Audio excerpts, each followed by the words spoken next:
brothers from another living color with the skit. Yeah, with the shit. Finna call it blitz, make you call it quits. I can execute the plan or improv off script with my brothers from another living color with the skit. Yeah, you know the squad I'm bumming with. Try to run with the rock and you fumbled it. Finna spin the block in the mothership. Rock like Woodstock, big stock, smother shit. Word to Uncle Sam, we tax like the government. Still in the game till the day I'm in love with it. You are now rocking with the most coveted. Unapologetic, let you know who you fucking with. What's the use? I got the juice. Tapping head tops like Duck, Duck, Goose. Slide off smooth in a coupe, no roof. Rocking sheep's clothing, I'm the big bad wolf. Double up, we gon' double down and double that. If I feel him double crossed, I'ma double back. That's a couple $100 large in a duffel bag. Blitzkrieg, somebody gon' end up a pack. Yeah, with the shit. Finna call a blitz, make you call it quits. I can execute the plan or improv off script with my brothers from another living color with the skit.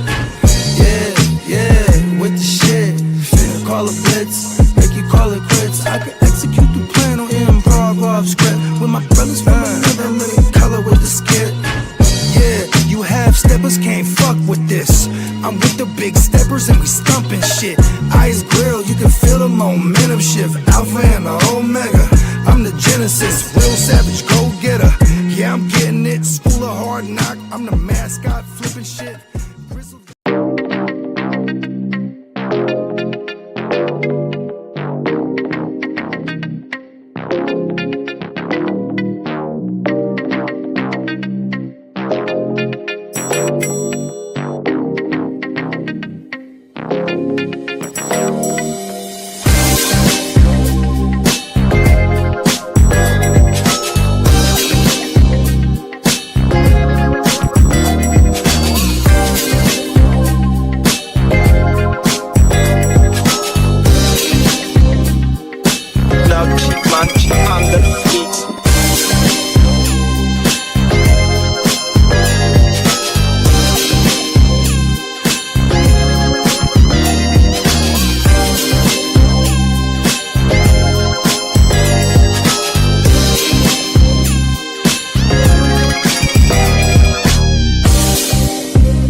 Top of the top. Happy fucking Freaky Friday, gang.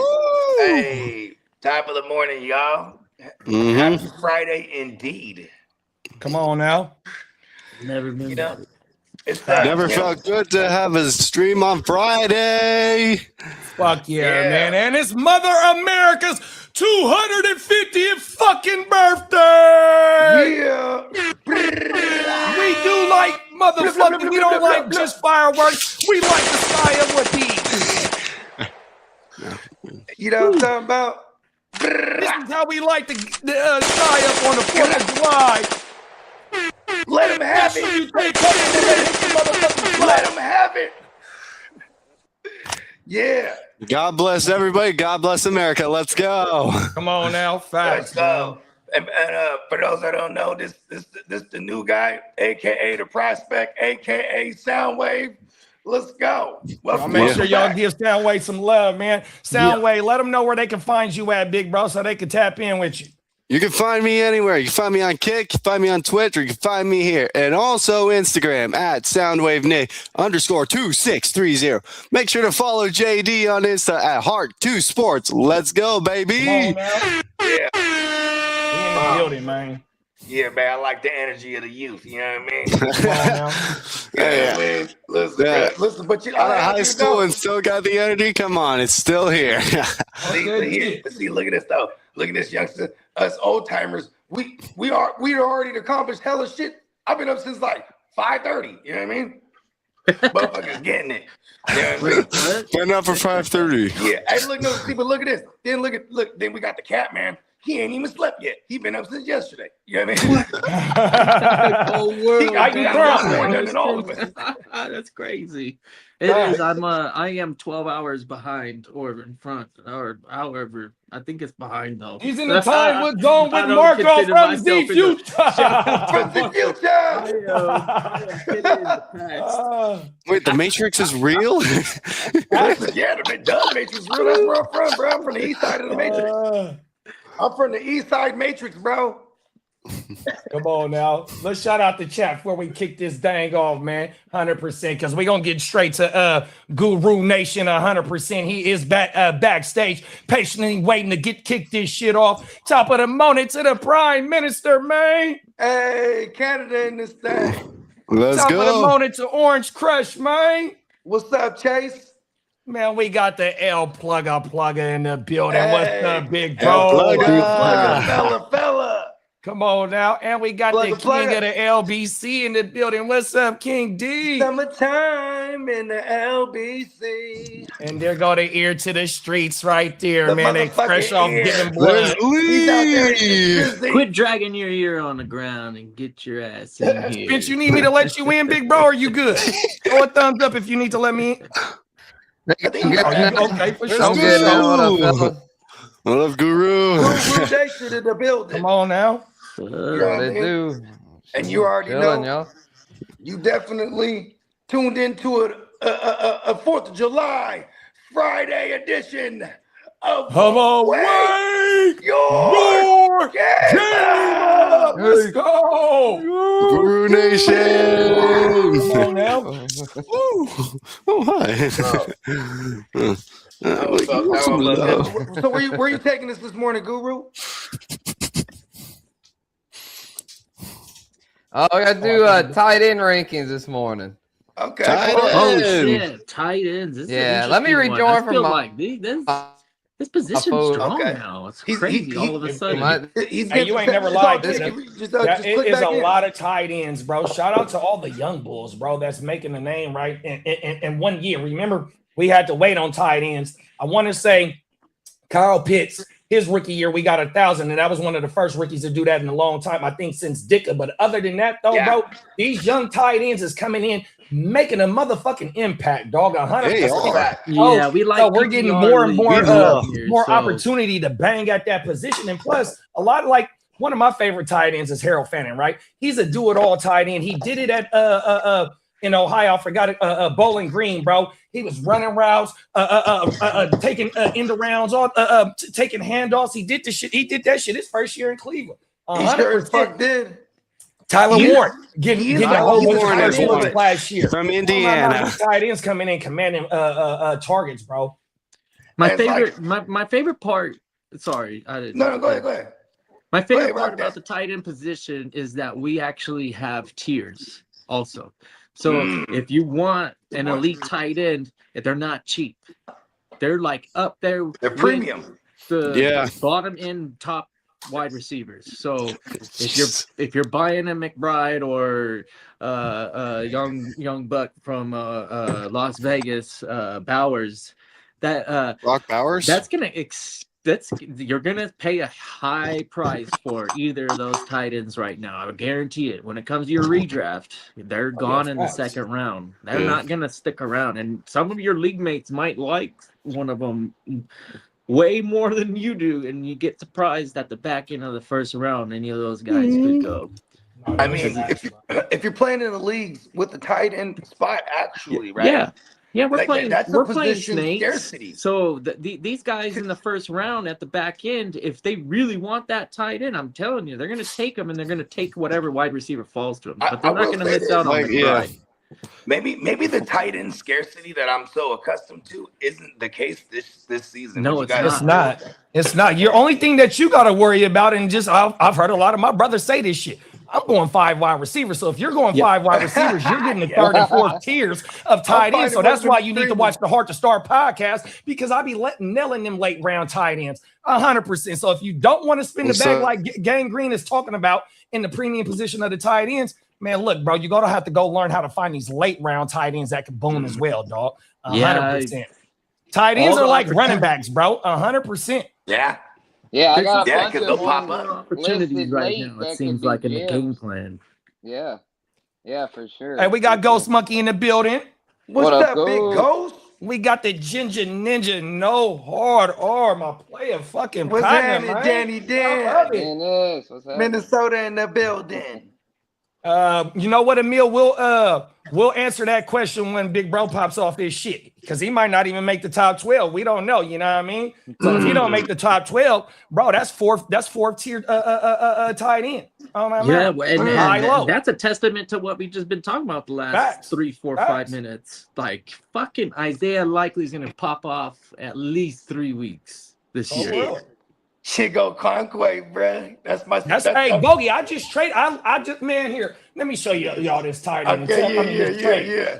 I just traded Isaiah Likely for a Chiga Conquay, Rashad White, and I gave up a 3rd round pick. Let's go. Offensive only league. Oh, Let's somebody go. really values Likely. Holy Bro, shit. that motherfucker just trading to be trading, bro. Oh my god. Throwing shit at the wall and I hoping it love being sticks. on the other side. And I of those love you, trades. big bro, They and I must hope have you Jackson watching Dart. this shit too. Oh my god. I do have 100%. Jackson I love Dart, that so trade. that Hey, I'm could gonna have tell been you his thrown. initial offer. His initial offer was a Rondé Gatson and Chigo Conquay. I'm like, bro, I don't need 3 tight ends on my roster, but I do need some running back depth. So I counter with Rashad White and Okonkwo or Isaiah Likely in the 3rd. And Brad smashed the accept in like 2.2 seconds. Come on. I'm back. When? I didn't hear much, but I'll catch up. Oh, you might need to click back out, bro, if you can't, because sometimes StreamYard be like making us not be able to hear certain other individuals on the panel for some fucking reason. No, I fixed it. I just fixed it. Oh, okay, you good? Okay. Yeah. Yeah. But speaking of tight guy. ends are actually good. So yeah, having a good tight end like Tyler Warren from Penn State, that would be a good draft. But I don't know how well he's going to do this year. Yeah, I mean, they got he commanded 100 targets. My bad, Google. Yeah, I just want to say he commanded 100 targets. Pittman is gone. He was a good. top 20 wide receiver. Alec Pierce might be down for a minute. You know what I mean? We don't know what we're going to get out of Josh Downs, which is one of my favorite wide receivers in the league. So immediately, Tyler Warren is the number one benefactory because of Pittman and Alec Pierce might be down. Yeah, 112 targets last season as a Nice. rookie. And he died down at the end of the year once it was Phillip Rivers and my other boy, Riley Leonard. Yeah, Riley Leonard. Riley Leonard, the backup QB from he was kind of Notre Dame. He went to Notre Dame. Notre Dame. Like everything that he's everything that Air 15 wants to be. Them is facts. And he was a 4th, 5th round pick. Air 5 is what? Top 5? Top 5. Top five. Yeah. But we can go starting with them like receivers now, like if we want to. Just saying. Come on now. Okay, we can go, but yeah, let's pop this thing off. Google. Yeah, we did receivers. Yeah, we did receivers last week. And No, he's the new guy. Don't worry. He's figuring it out. We've been that's why he's got the prospect patch. Oh yeah, no, that's all good. I just wanted to put everyone on game that we did running backs early as well as receivers, and they've been posting a lot of shorts. Shout out to producer P Miles Peacock. Getting all those shorts up. That's me doing that shit, dog. That's me doing that shit, big bro. Give credit where it's due, man. Shout out to the fella. And I love you, Peacock. That's my motherfucking dog. But yeah, anything that's coming directly to the channel, bro, that's me back here doing that shit. For sure. Well, my bad, JD. I appreciate you. Nah, and I meant to ask you if you want me to send your shit to your shit because, I know you didn't, at the beginning when we fired this joint up, you know what I mean, 100%, but also I could do it unlisted. You can go in there and manually add your shit if you didn't want it to go straight bang, bang, bang, bang, bang. And I can do that for all the channels, you feel me? But you would have to go in and put in what time you want and date that you want that shit released. Yeah, for sure. Man, we making sure that we keep everybody updated with the top 36 running backs and the top 36 wide receivers on all 4 YouTube channels, 100%.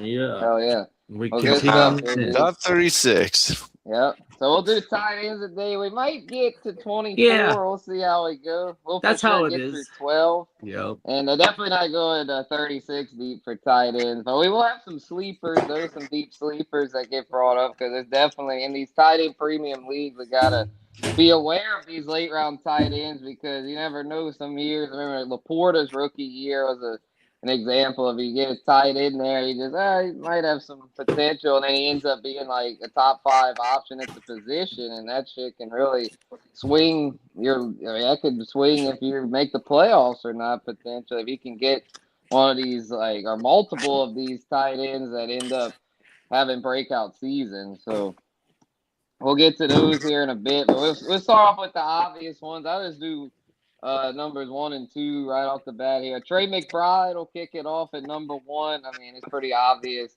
why Trey McBride's number 1. I mean, he's just really established himself as an elite option. Had an amazing year last year at over 120 receptions, over 1,200 yards, and then the tutties finally went up. His first 3 years, only 6 tutties in 3 years, kind of underwhelming. But last year, 11 tutties.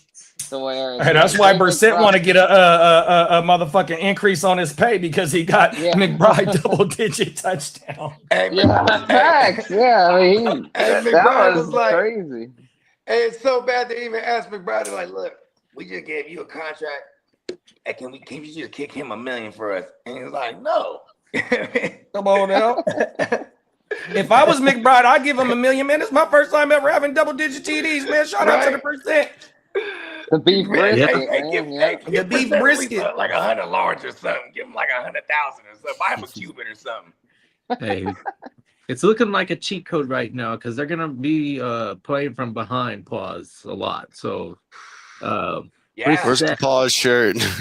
Yeah, and he's back to back. This is his second year with over 100 targets. Damn near. Well, he had 129 catches. I don't know how many catches he had the year before in 2024, but I know he had over 100 targets. So yeah, that boy, that's back to back years, man. There's no way that you're taking any other tight end over him. If they're playing, if they're way behind and they get in that fourth quarter, just like the Jaguars did for about a decade, it would be madness over there. Oh yeah, that's back-to-back seasons with over 100 catches. He had 111 last year with 1,146 yards. Those easy first downs for the tight end, it's like money. But also, I mean, with LaFleur being there, we're going to get the yak out of him. Even though he's known for yak, we might get better scheme ups for him as well. He wasn't playing in a good offense, y'all. 100%. That shit was boo-booed in the mother. We got a real offensive-minded head coach over there. Remember, they had Phil Gannon. Yeah. Rich, I can't even think of Brad's name. Yeah, Jonathan Gannon.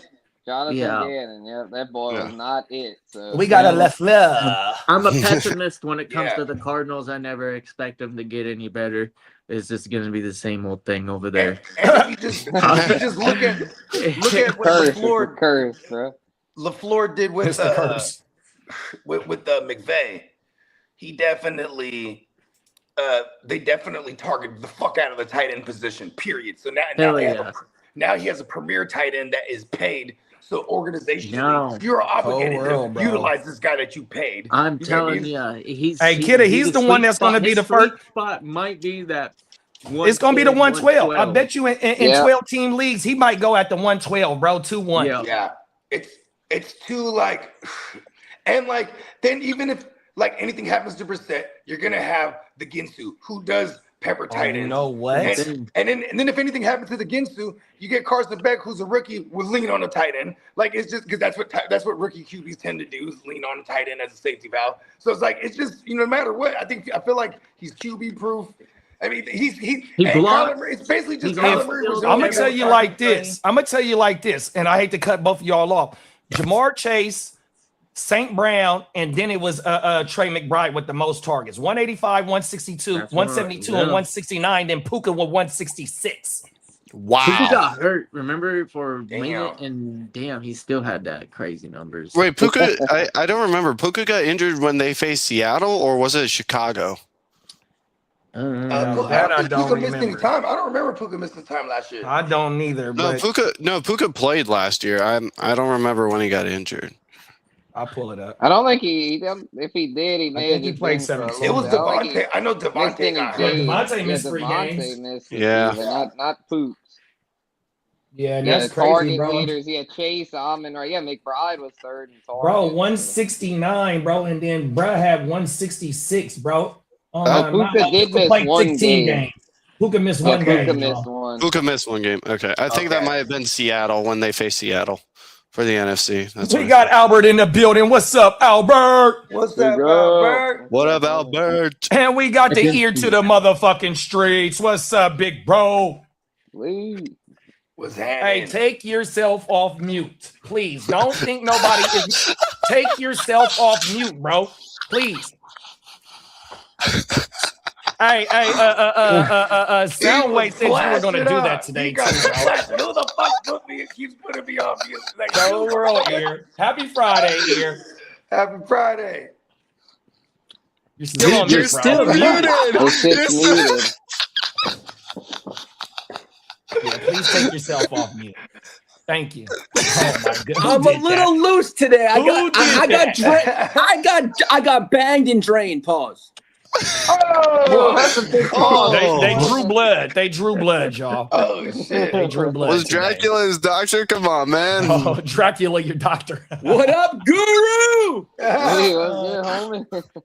Yeah, he pulled up this in time, man. We just started the tight end rankings. They had McBride at number 1. I don't think you're gonna like number 2 here. It's just a warning. You're not gonna like number 2.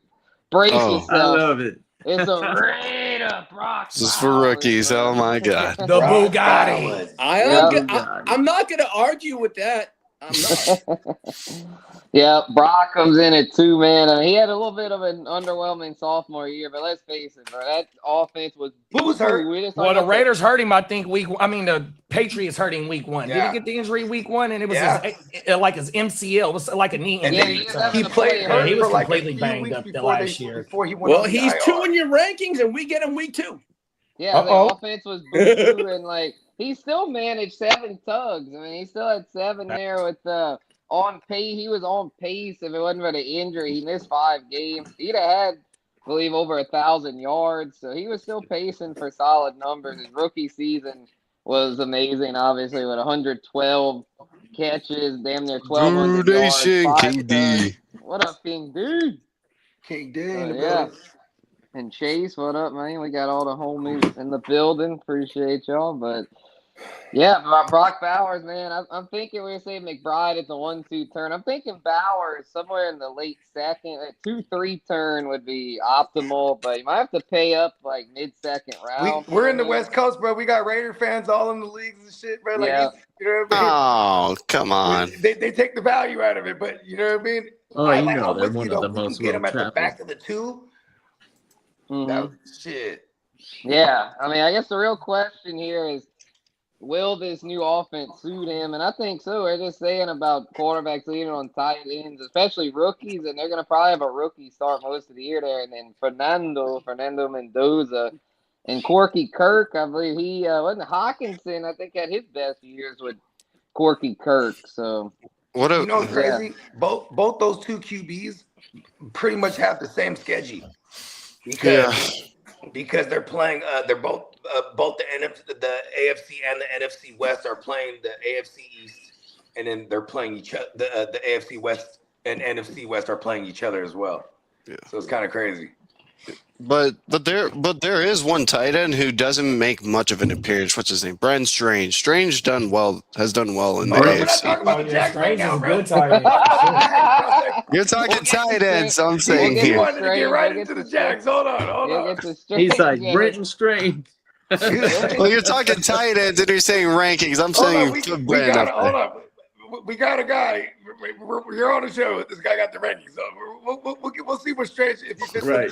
What strange makes the Is he too strange to make the Yeah, bro. I mean, I think the 1-2 is pretty clear. How are you feeling about Bowers, though? I think. But I like the QB upgrade he got with Cousins right out the gate. You know what I mean? Yeah, Yeah. Kirk Cousins. They're gonna have a very brutal schedule, like a brutal schedule, like like for the first 8 weeks. So I don't think they just. Wait, let me look at Fernando the in schedule. there. Raiders They're schedule gonna, I feel 2020. like they're gonna rock with Cousins as much as they can. Yeah, because they faced Cardinals. To get this team acclimated to this new system that Kubiak is putting in place. You know what I mean? Mm-hmm. Yeah, Like, I think there's a lot of Cousins Bowers. familiar with this system, It's just, you know what I mean? It makes sense for Brock. Yeah, I agree. He's the number one guy over there. You can argue that he's the only guy. Yeah, an SEC champ, national championship college QB moving all the way to Vegas. How's that going to sound for the Raiders? Can't be any worse. He could play well, and I think he could. We've seen it from Dak. Yeah, rookies can do it.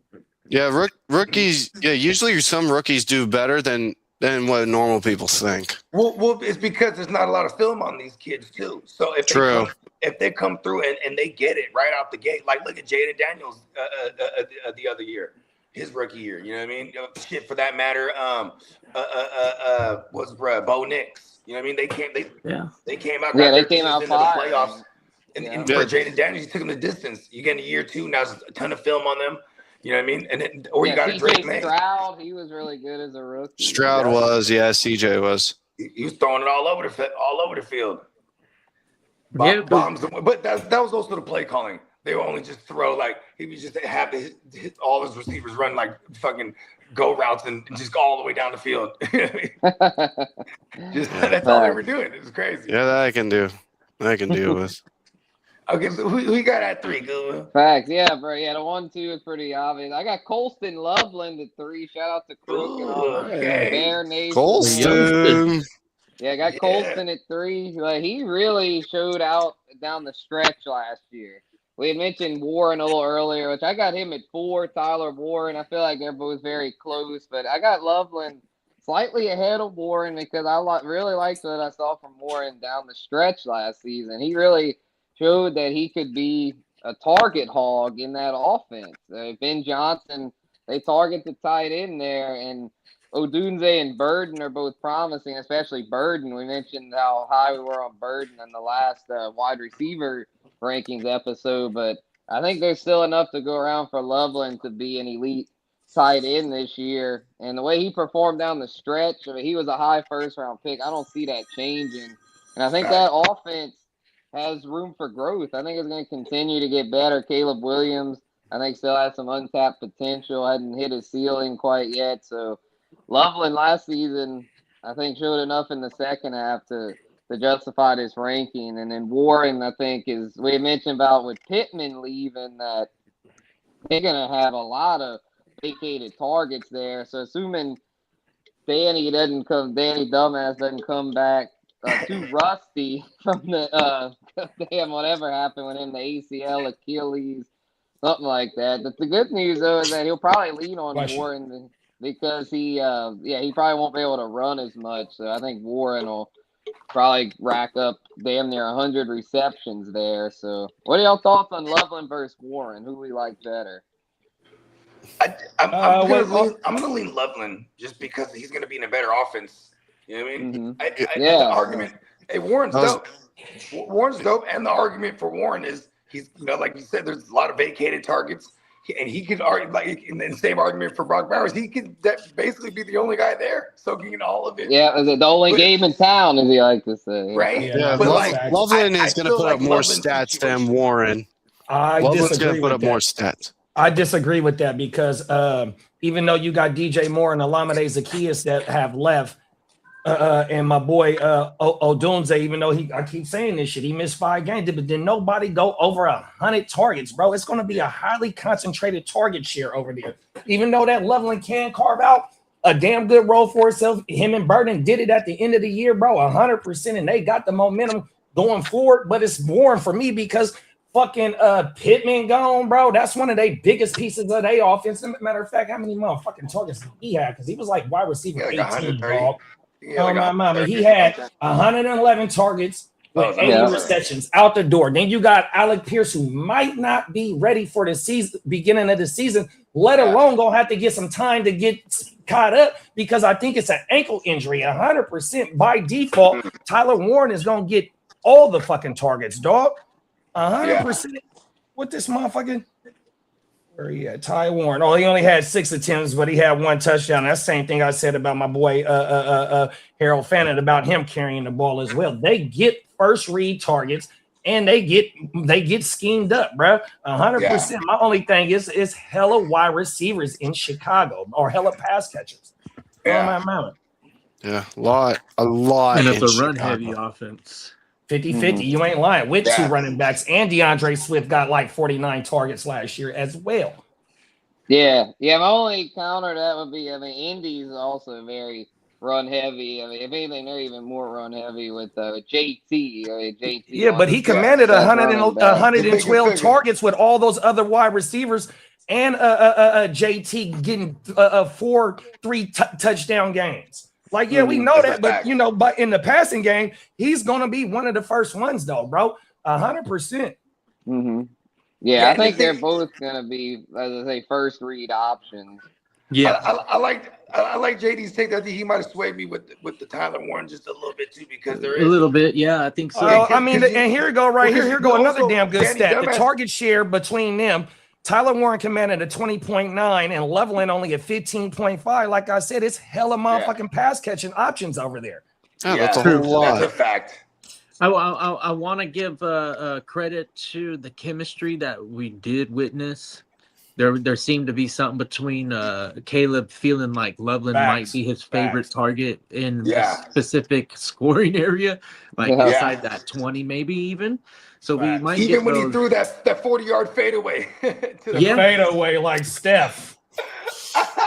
But I do like the balance. I'm telling you, Ben Johnson threw that play up. He's great. That's the argument against Loveland, is that offense is so balanced over there in Chicago. They did a great job mimicking the Detroit Lions, and they're brought it right over there. They're a true contender over there, and that's a strong division. There's 3 teams that every year have a shot, I think, out of the North for a playoff spot. They're probably my favorite division right now in the NFC for sure. Yeah, you ain't lying, big bro. Top to bottom, all them teams good over there. Over there for fantasy, I mean, we can really eat. Yeah. Chase said Loveland killed the Packers, and they were good at defending the tight ends.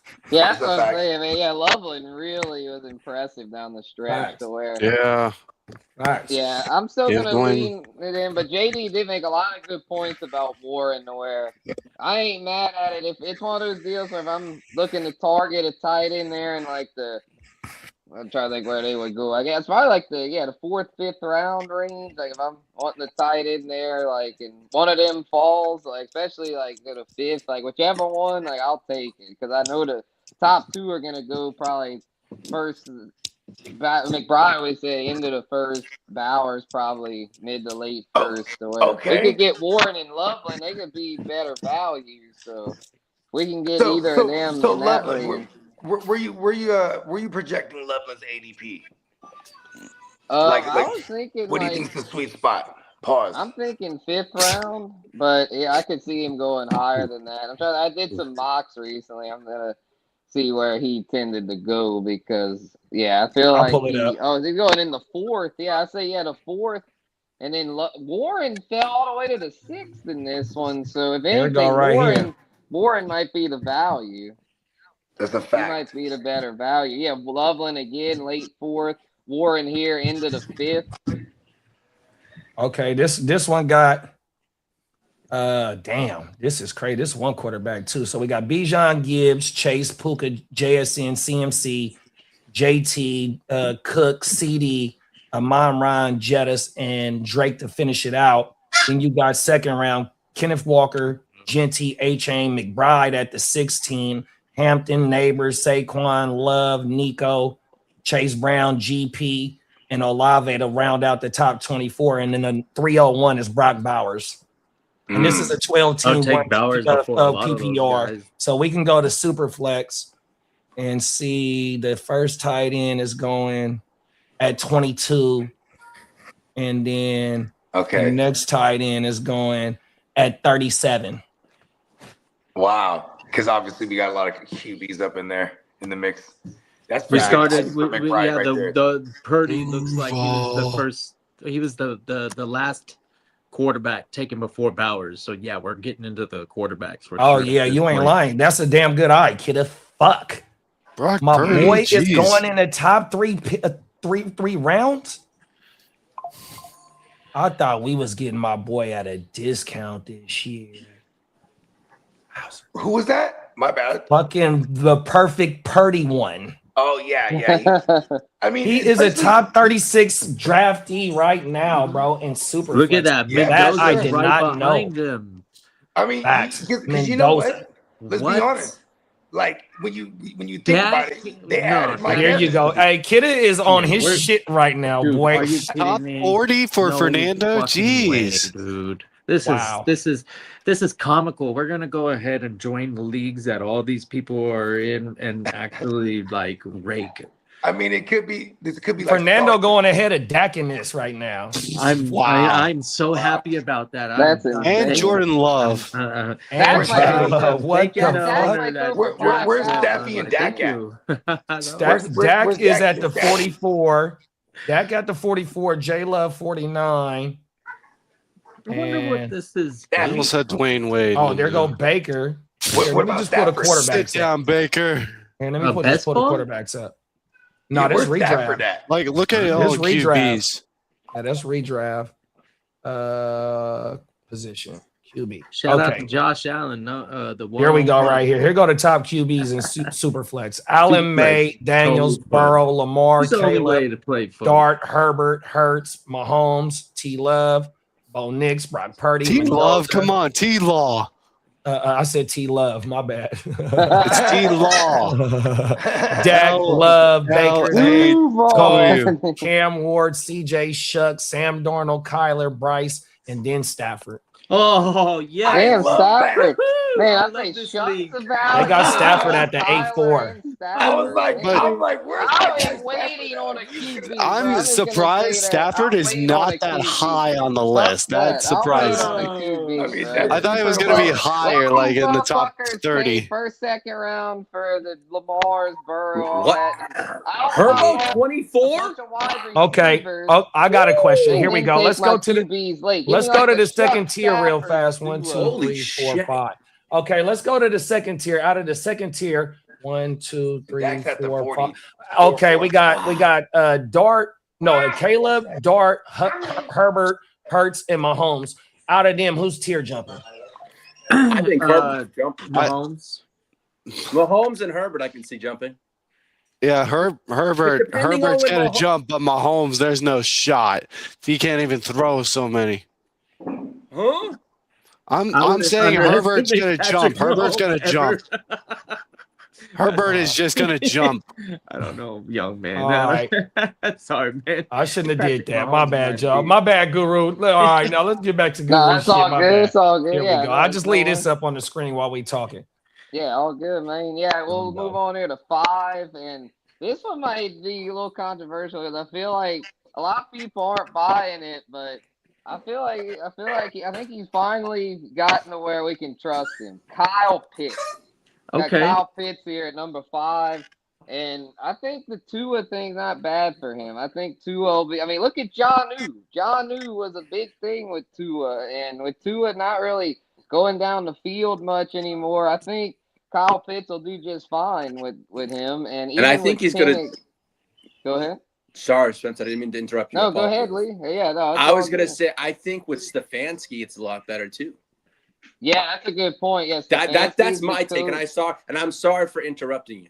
No, don't apologize. That's all good. I appreciate you adding some extra context there because, yeah, I think in that system, and Kyle Pitts is going to do really well. I just think, and he comes at a value, in my opinion. A lot of times he goes in like tight end 7 or tight end 8 because I think a lot of people are still scarred by the years of disappointment. And I can understand that to a degree, but I just think at this point in his career, he's gotten past that and he's here to stay as far as being a top 5 option at the position. I mean, I know it was not a huge sample, but in those last few games of last year, I feel like he really showed what he could do, commanded 118 targets on the season, finished with 88 receptions, damn near 1,000 yards, only 5 tugs. That's what we need to come up is the tugs. I mean, with his size, I mean, he should be getting more than 4 or 5 tugs. So hopefully this is the year he could really break out in that regard. But I'm buying though. I think he's a good value. A lot of times he goes around the range of like, Fannin and Warren and Tucker Kraft, Laporta, all in that range. But I'm thinking Pitts will get that 5 spot. And I think Fannin's right there though. I mean, Harold Fannin really showed what he could do last year. JD mentioned about him even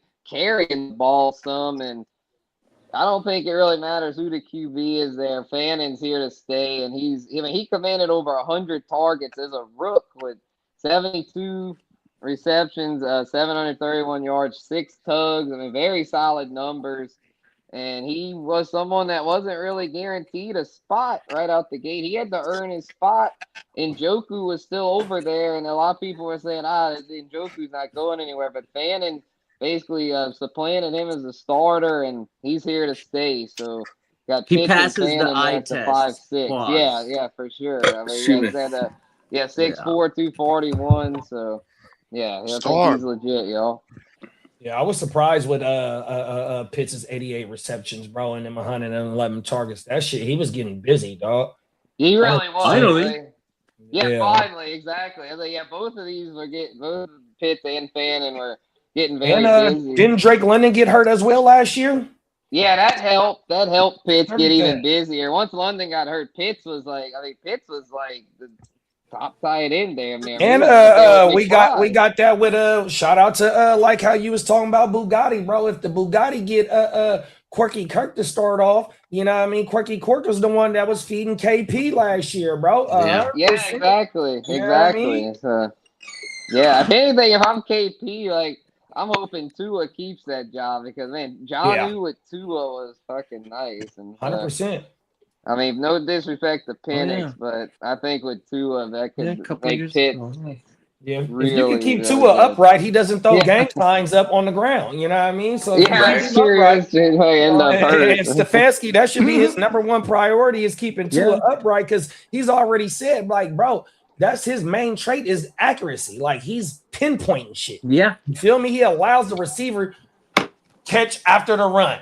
Back shoulder shit, you know what I mean? Deep ball accuracy on point. Well, he pointed out before, 2023 led the motherfucking league in passing, bro. 100%. The motherfucker, if you keep him upright, he gonna get you the ball, dog.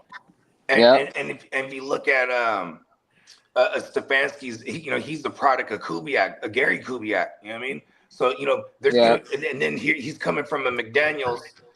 Tua's coming from a McDaniels who's a product of a Shanny. You know what I mean? Like it's going to be some familiarity there for Tua. So I feel like he's going to have a leg up. Also, actually, see what I did there? He's going to have a leg up on Penix because Penix is cold world from that leg. You know what I mean? He's going to have a leg up on the competition. Look at that. Come on now. And then look at Stefanski's history with the Browns. He done ran through every single QB. You know what I mean? Like, he's like, listen, I'll work with any QB, and this guy's accurate. You know what I mean? He's basically he hasn't said too much about Penix, but you know what I mean? He also hasn't said anything bad about Penix. Yeah, I think Buddy only doing 7-on-7s and shit like that. He can't even fully commit to being on the during the mandatory shit. Buddy couldn't even fucking commit. You feel me? 100%. So Tua already got the leg up again. Good shit, big bro. 100%. Like Tua finna take that job and run with it. He gonna have to get hurt in order to get that job up. And I ain't wishing that on him or nothing like that. You know what I mean? But Brett is a seasoned quarterback, bro. 100%. And it's the the run game. That's another thing, bro. They gonna be at 50-50 anyways because that's gonna help Tua out anyways, bro. Oh man, Tua know how to get Brett a ball in the pass game too. Yeah, Bijan. I mean, where the fuck is Tua going at? Let's look at that. Tua's going to Atlanta, I think. No, I'm talking about draft. Flex bargains. Yeah. Oh. Tua is. They got Malik Willis ahead of Tua. Tua's at the 145, 13-1 in super flex. Mac Jones is 180 on there. Jeez. Hey, if you drafted Brock Purdy, go get Mac Jones.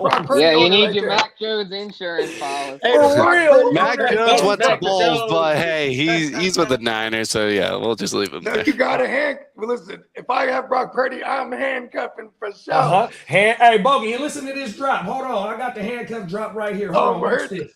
Watch this. The whole world in these streets. Can you hear it? That's the Loonies. Handcuff your hoes.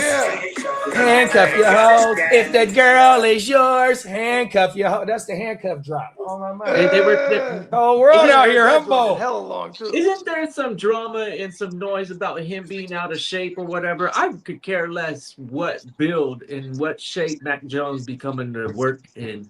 He's kind of like sit there anyways and scramble and get rid of the ball type of quarterback. I don't give a fuck. I mean, as long as his attitude is Mac Jones, this guy is gonna go out there and play some football. Mac Jones and Brock Purdy, they the illest dancing white quarterbacks in the league. Oh my mama. Boy, they be coming out with the boom box with Big Suge Knight, you know what I mean? They be getting iggy with it. Yeah. Okay. Appreciate you. You got to turn that off, though. Yeah, turn that down, though, Brody. Sorry. Johnny, you about to get his flag. Yeah. Come on, prospect. Yeah, well, we got coming in number 7. We got the Sam Laporta, the Laporta potty. Thinking he'll bounce back this year. He's dealt with a lot of injuries past few years, but with that new OC, we had mentioned that last show when we did rankings. That new OC over there, Petzing, I think his name. He's the one that helped McBride break out in Arizona. So as long as Bro can stay healthy, Laporta that is, then I think he's in line for a big bounce back this year. I feel like he had that big rookie year and hadn't really quite lived up to expectations since. But I think now he'll be at a value. Now we'll be able to get him at a better price in these drafts, and I'm thinking he'll have a very solid season with Amon-Ra's there. We know what he's getting. J-Mo's going to get his. But in that offense, there's enough for all three of them to eat, as well as Jahmyr Gibbs. I mean, Jared Goff's a high-volume passer. His weapons eat year after you might need year. to turn that down all the way in the background, you got your music playing? No, it was my ringtone. Sorry. It was my ringtone. I didn't know. Yeah, you just go ahead and turn that thing on silent, buddy. Yeah, I was like, wait, is that me or is that my phone? And I was like, I didn't know if it was Andre or something. No, you're the new guy. But you know what I mean? It's the crash course. Yeah, it was my ring. Yeah, it was my ringtone. God dang it. It happens, bro. Yeah, just on silent now, so yeah. Apologies. Hey, Guru, am I up to date on the ticker? Pitts 5, Fanning 6, and Laporta 7. Yeah, appreciate it, bro. Yeah, Yes, that's it. That's it. Back. So what y'all thought? Y'all think Laporta? I know we had mentioned about him last week, but yeah, I'm thinking he'll be in for a nice bounce back this year. I mean, I know JD. I can't remember his name, but JD always points out that OC from the line. From the Cardinals. From the Cardinals. Yeah. He's over there with the Lions now. So you just gotta love the idea of that, right? You know what I mean? Come on now. Yeah, exactly. Like that could only be good for it. Laporta's not like it's gonna be bad for him, Yeah, I think so. So then Tucker Kraft comes in at 8. He's coming off a pretty bad injury, but so all the signs point to him being ready. It sounds like he'll be good to go, and he really emerged last season. He was Jordan Love's favorite target prior to that injury. He was really having a nice breakout season. So I think he's in line for a nice year. It's just coming off the injury, though, I'm not sure if I'm quite buying him at his ADP because I feel like he tends to go above like Pitts, Laporta, sometimes even as high as 5. I sometimes see Tucker Kraft going as tight end 5 overall. So I think he's going to have a nice season, but I don't know if he's going to quite live up to his current ADP. The one thing about Kraft is what he played 8 games, 7 games, and that motherfucker is tied for 4th in TDs. That's what Jordan Love was getting in the ball. And then what was it? He was getting 15.3 yards per catch. So he's a playmaker that's getting used down the field, big plays. And you know what I mean? If we get 10 points per reception, 1 point per reception, 1 point per 10 yards, and he averaging 15.3 yards per catch, 100%. And he was getting used in the red zone as well, you know what I mean? So his shit ain't gonna really go 2 away because they wide receivers ain't that good. My favorite wide receiver over there is Watson, Jay and that Reed, says a he's a lot. gadget guy. We ain't seen Matthew. The word is still Golden. out on Matthew Golden, so he's a big part of this pass offense as well. 100%. We just need him to stay on the fucking field. The other tight end that they drafted before him, he's Musgraves. Yeah, he didn't pan out. He's out of the equation finally, because it's always been lurking in the background. But that motherfucker was playing all season and never did a dang thing. So there you go. Bro. Yeah, and he was so even though he only played 6, 7, 8 games, he was third at yards per catch too. Yeah, that's true. We're going yard, buddy. That's I think I'm gonna correct. swap Kraft and Laporta because I like Laporta, but Kraft, I think Kraft is just as we've gone over. He's just a more featured option in that offense. They don't have an Amon-Ra over there that's gonna command that amount of targets to where I just feel like now that we've reevaluated it here, and that's why I enjoy doing this with the panel, is because y'all make great points, and so in this case, I think it's worth swapping Kraft with Laporta because Kraft is like JJ saying, he's going to be a featured option there, even coming off the injury. And you know what's crazy is there's going to be a recency bias on both these players. These guys are going to be values, and like they got news that he might not be ready for week 1 when we're talking Kraft, but like see all the more reason just depending on what time of the offseason you're drafting because you're going to get Kraft and Laporta at a stupid value because both of them are coming off of injuries. That's true. That's true. Yeah. We got to stick to the game plan. There's a method this season, and it's clear. And if you don't follow it, you're probably gonna get lucky. But I think when you look at the statistics on the successful teams, the team builds are gonna be the first 5-6 rounds. No quarterbacks or tight ends. Come on now. And that's where I agree with you, Kitteh, because my point was about to be to double back on this. Now that we're talking about Kraft and SLP, these are going to be league-winning tight end spots if you nail this. Pause. 100%. Because you didn't pass on the top, damn near the top 2 tiers, and you didn't completely build your team out like Kitteh said. This is where you're going to get your value at your quarterback and tight end position. 100%. And if you nail that shit, bro, you didn't knock this shit out the park. 100%. That's like how Spence said. I'm glad, like Spence's words was, I'm glad I do this with the panel because we're going to bounce this shit off of each other. And not only we're just going to try and nail our first 3 picks, bro, we're trying to build a complete roster.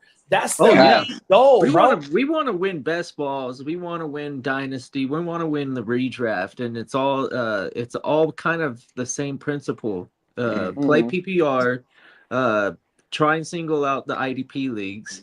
That's the content that we'll provide you consistently here in this building. Superflex IDP, and then everything else. It falls in the same. It all falls in line with the mindset. Hey, can I chime in for a second? Talk Go ahead. I think that Dallas Goedert is going to be great value this year because you have no AJ Brown. There's going to be vacated targets over there, right? So they're gonna be feeding not just Devontae Smith. Dallas Goedert's going to feed. And he's one of Bruh's favorite weapons. Yeah, he's one of Bruh's favorite weapons. The quarterback on my moment. And Mannion come from Green Bay as well. Exactly. We talking about Tucker Kraft. Mannion come from Green Bay 100%. And then one thing I just want to double back on about Tucker Kraft. We can extrapolate. I learned that from Bogey, and Spencer know how to do them numbers. I could do the numbers when I'm really in my mode. I can't do it right now. But if you want to go look at Tucker Kraft numbers, you extrapolate that over them 17. He's in the top 12. Oh, yeah, 100%. I did it right here. Yeah, Tucker Kraft, first 17 last year. If he'd have played all the games, he'd have been at 68 receptions, 1,039 yards, 12 points, basically 13 tugs. It's 12.8 tugs. So double-digit tugs. Hit for a dozen at least. Yeah. And the wide receiver room was boo-boo, bro. And in my opinion, I forgot what week. I forgot what week Tucker goes down, but then you insert my boy Watson, and he take off. Now, when you got both of them on the field, J Love, and we just seen J Love going ahead a few quarterbacks too. They projecting J Love and everybody over there to be healthy, so he could take the next step 100%. And we've seen Jordan Love sling it before. That 2023 year, I think it was like QB4. I think that was his first year being a full-time starter. He went, yeah. Fact. Sam Darnold. We keep bouncing around. Let's get Guru's list accomplished before we start naming off some other tight ends. No, good. Appreciate you, Cat, man. Yeah. Hey, so I switched them. Did you want me to switch them around, or you want to keep it original? You can switch them around. That's cool. All right. Yeah, put Kraft at 7 and Laporta at 8, and at number 9. This is kind of a tier break, in my opinion. Like the top 8, I feel like are kind of in their own tier. And then once we get to 9, I feel like there's kind of a tier break. But there's some value to be had here. Lee had mentioned Goddard. I've got a Kincaid at number 9 here. Dalton Kincaid. My boy. Yes, post the breakout season. Go crazy on him, right? Matter of fact, we getting the breakout. Sometimes it takes tight ends a while. Pause for them to break out. Look at Kyle Pitts. He's in the 5th year, and he finally. I like this one. So, I think Kincaid, he'll be here in year 4, I think. So, year 4, I mean, he could have a huge breakout incoming. DJ Moore's over there now, but he's not really like a high volume What guy kind of ceiling? Yeah, that's what I'm curious on. What kind of ceiling is Kincaid carrying right now? They move the ball I can break it down because I haven't released the video yet, but I mean, I could pull the manner. Bro, I mean, like, I want the sky's the limit. I'm finna tell you right now, bro. I'm finna tell you right now. So from in 2024, we got to go back to 2024, bro, when it was highly inefficient between him and Josh Allen, bro. My, give me 2.2 seconds because I got the video. I just ain't uploaded it. I'll tell y'all backstage. But look, 2024, 75 targets to only 44 receptions, right? But he commanded a 20.2% target share. So being a first-round pick, and they being one of Josh Allen's main weapons over there, and he only played 12 games that year, right?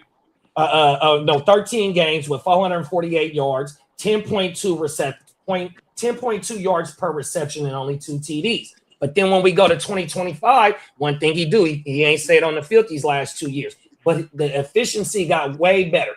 49 targets to 39 receptions, 571 yards. Receiving yards, but 14.6 yards per reception, second at the position. Then listen to this. Watch this. Where is that? Oh, this is 2025. Oh, this 2025. It's going to be 11.7 yards per target, first at the position. So he gets used down the field, big bro. 100%. His motherfucking yak, 259 yards after the catch, 18th at the position, dog. And he upped his TDs by 3 from 1 year to the next. 100%. Yeah, deep target share, 16. He's first at the position at deep target share, so he's getting used down the field. His first read targets is 15.1%, and then he had 26 first read targets. All right. And then he's getting 15% on the first read is nice. Yeah, I want all the dynasty. I want all the. Oh, and a 9.5 ADOT, second at the position. So he gets used down the field, dog. That's probably a solid move. Well, here you go. Let me break down the game log. So he gave us tight end 4 in week 1, tight end 4 in week 3. He gave us tight end 3 week 9. He gave us tight end 8 week 14. So that's like 4 games out of the 12 he played that he was in the tight end 1 position. And then he got week 5 tight end 10. So yeah, that's 5 weeks right there that he spent in the top 12 of tight ends. That's almost a third of the season of the 12 games that he played. Yeah, because he didn't get hurt till week 13. Oh shit! Or week 14, he got hurt. He got hurt week 14. Excuse me. So that means almost half his games. No, I take that back. He got hurt. He got hurt week 11 and came back week 14. There it was. Oh, that's right. He came back for the playoffs. Yeah, kind of questionable a little bit. The whole time not practicing much. Oh, yeah. I can share this too. Yeah, that's my dog, bro. I'm fucking with him. He didn't do nothing for it. I don't think he was a fantasy championship like caliber start. He wasn't doing any starts in fantasy playoffs, I don't think. Nah, not in the here. Where is that? Week hopefully 15, we get him to relevancy. He was tied in 25. Come on, Kincaid, week 16, he was nothing. Oh my, yeah, he didn't do nothing in the fantasy playoffs this year or last year. He's got to get relevancy still. He got to stay on the field.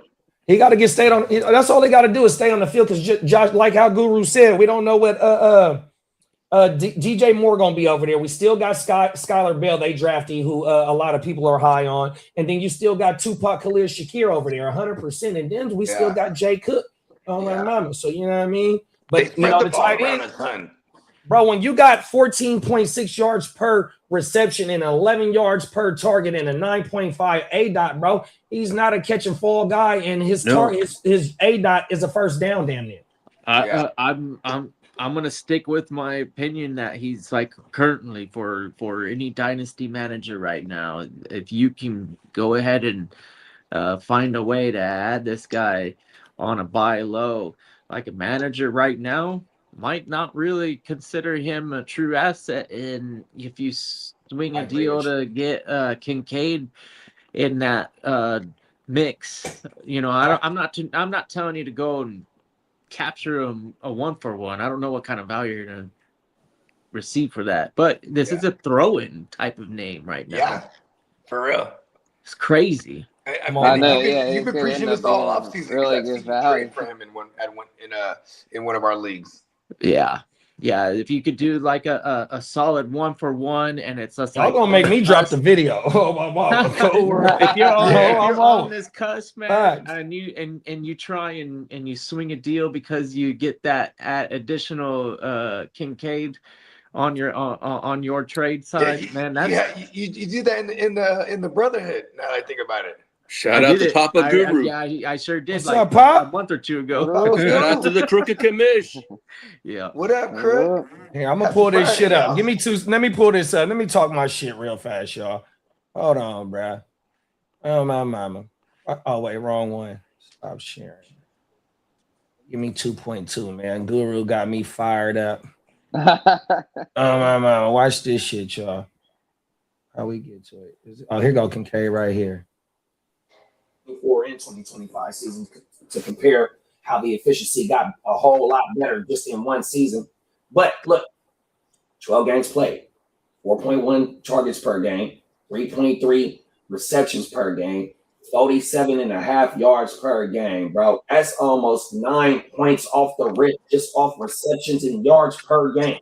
Big plays capability, y'all. He gets jiggy with it and with what they do say, bro. He's not just a fall guy. And he got first round draft capital on him, so they want him to see him win. And he playing with one of the best quarterbacks in the league, 100%. Up this total TDs by 3 from 2024 to 2025. And then with the yards per reception and the yards per target, that's first and second at the position, bro. That's what we want for these late round tight ends. That's how we going to get them to boom, bro. 100%. Is by being able to be highly involved in the offense, getting used down the field, being able to catch and run with the ball. We just don't want you to catch the ball, run 5 yards, and fall. We're trying to find tight end ones later on in the draft. Run deep routes and run after the catch. And he's one of the first read options on the team. That's what helps us put up points in fantasy, but only when he's on the field. Plus, the efficiency got way better from 2024 to 2025. And we've seen it with the 49 targets and 39 receptions. Like the only way to get better is if the motherfucker stay on the field. Whole world. Stay That. on the field, yeah. Hey, that's the key. So I've been sitting on the video. The video is done, y'all. On my mom, I just been sitting on that bitch. He got him in the chamber. Cold world. You know what I mean? Guru, you got me on fire. That was my dog, man. 100%. Yeah, I'm glad I did. Yeah, gotta do him his justice, man. Come on now. He's a breakout candidate for real. Yeah. So. He's a tear jumping motherfucker for real for where we're drafting him. Exactly. So we got Lee had mentioned him. We'll talk about him here. Dallas Goedert got Goddard coming in at number 10 here. I think he's here to stay. I mean, I don't know if he'll repeat 11 tugs again, but he'll definitely still be very involved. No more A.J. Brown, like Lee mentioned. So I know they drafted that kid Stowers, the rookie, but I think Goddard to be on a contract, just a 1-year deal. So it's I think he's gonna still be that dude over there. He'll be motivated, trying to get a bag, and he's someone that Jalen Hurts is very familiar with, and so I think he's here to stay. And he'll be able to be a top 10 option at the position. I mean, he's not like he doesn't have quite the upside as the ones we mentioned before, but I think he's very solid and deserves to be, ranked accordingly. Yeah, and just I agree with you. He's like a motherfucking Mark Andrews because they are quarterback's favorite weapons. They are touchdown dependent, but they do be racking up TDs for some reason. They TDs be You ain't lying. Oh my mama. Hey, Goddard out of nowhere hits for 11 last year. I'm like, that shit Yeah, crazy. for 11 for real. Whole world, bro. Yep, and we got Fergie's son at number 11, Jake Ferguson. Yeah. He cooled off down the stretch. He was going really good in the beginning part of the season. He didn't really have the finish like we were hoping, but he's still a solid, let's say, back end tight end one. Because the thing with the Dallas offense, they will throw. He got over 100 targets go his way last year, 82 receptions, 600 yards, a little underwhelming, but 8 tugs. The 8 tugs, very solid. I don't think that's going to drop off too much, if at all. Hopefully the yards will go up a little bit. Average only 7.3 per catch. That's kind of low. But throughout his career, he would average more than that. I mean, most years he would average 8, 9, one year even over 10 a catch. So if that goes up a little bit, then he should be very solid. Might even surpass this ranking because if something happens to either CD or Pickens, Fergie's going to be very busy. Talk your shit. Yeah.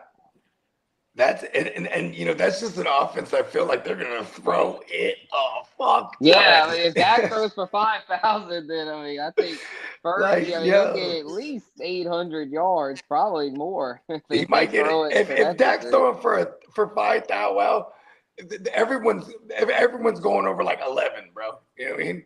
At minimum, all three. Yeah, they're going crazy. They're gonna go crazy. So like Fergie's probably gonna hit for like 11 at least if he throws for 5,000. You know what I mean? Yeah. So I think Fergie. I think him and Goddard are pretty similar. It was tough for me to decide who would be at 10, but I ended up going with Goddard. But I think they're very close. Yeah. Not mad at it. Yeah, so at number 12, gotta go with the OG, man. I got Travis Kelce at number 12.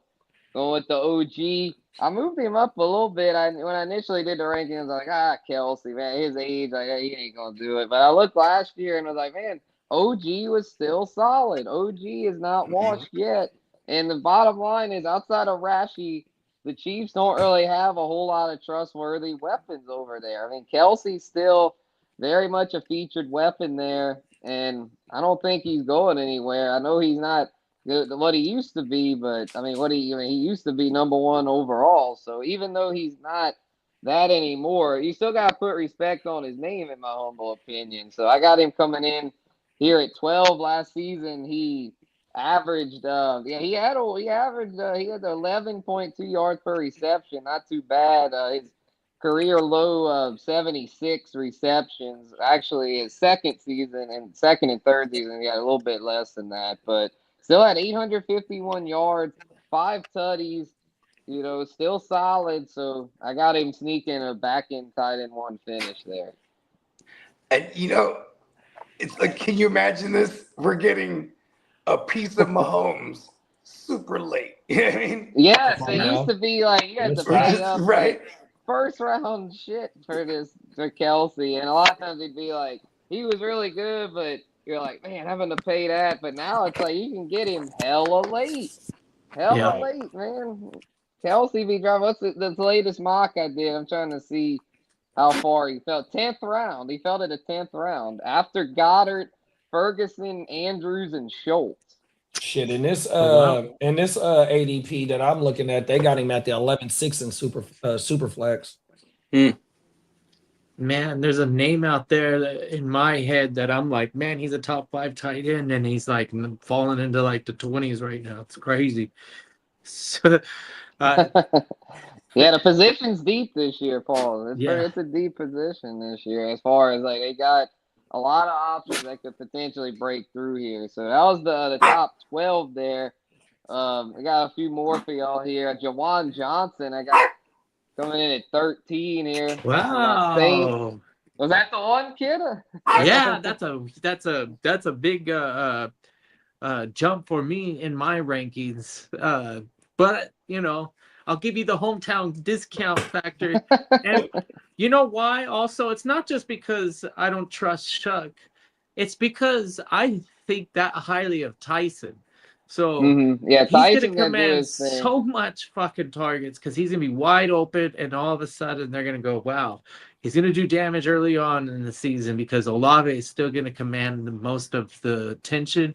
But Tyson's got all the ability. If he can be healthy 100% and getting in that rotation on the on the first snap of game one, I expect him to flirt with WR1 back end if he really is showing out for a full set of reps.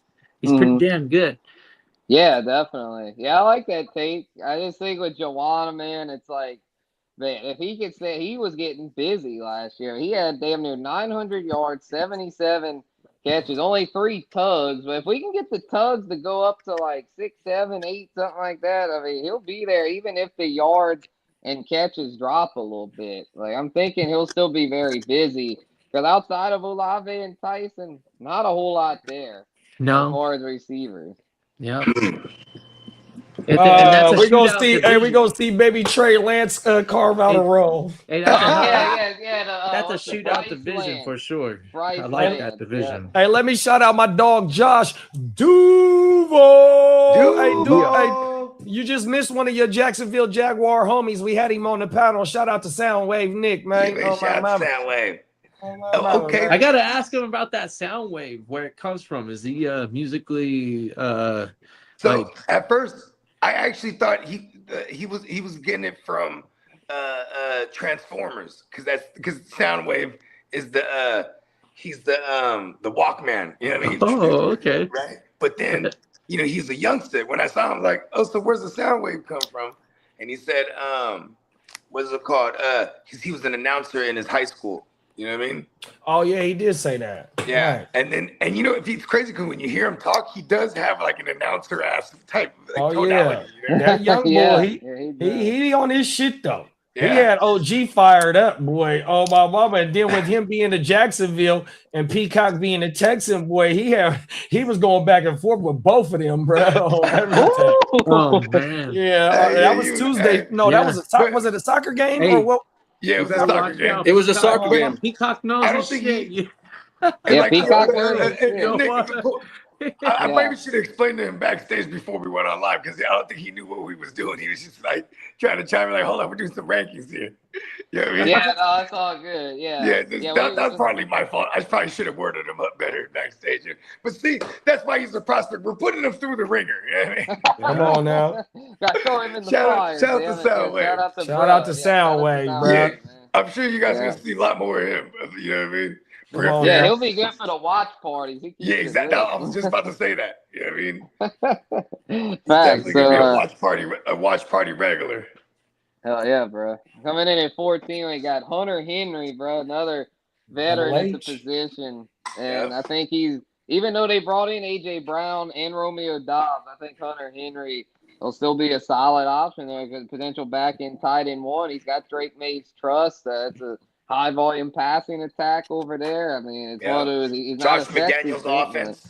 Yeah, it's not a flashy pick, but he's someone that, like, you could pair him up with someone that has a little more upside, like a Kincaid. Like, you have like a Kincaid, Hunter Henry tight end room. I'd be very happy with that because if Kincaid, and stay on the field in the event that he can't stay on the field, a guy like Hunter Henry would be a very solid backup plan. And he'll be crazy cheap.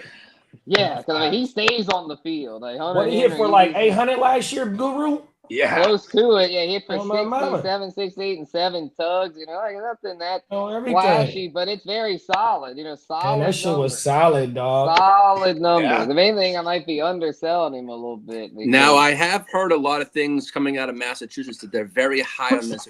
Eli Reardon. Oh, yeah, I got a few shares in third round pick. I got a few shares of Brad. Mark was telling me he went to the training camp that they had or whatever down in Foxborough. He said this kid is killing it. Shout out to the real Mark Davis, man. We ain't got no fucked up haircut. He got real lettuce. That's my dog on everything. Hey, Lee, you make sure you tell him I said what's up too, bro. Yo, I will. He was always telling me what's going on. Yeah, with Eli Rendon, bro. He's a third round. He got third round capital on him, bro. Mark was telling me he has the potential to push for a starting tight end job this year, sometime in the season. I mean, I would imagine too with Josh McDaniels, you know what I'm saying? It's nothing to pull They could out do a two tight end set. Exactly. Yeah. Bust that two tight end set out real quick. The Gronk Hernandez days. Come on. that could get, I mean, shit. They tried to do that with Jonnu and Hunter Henry a couple years ago. Yeah. The last couple of years with Belichick life after. Yeah, they did. Yeah, they brought in Jonnu and Henry and paid him a ton of money. It was like, let's try to bring it back. Remember they brought in Cam Newton. It was working until it didn't. Hey, we got a question for Gang Green. Shout out to Papa G, man, aka First Place Papa G, man, aka Papa Motherfucking Guru Nation, man.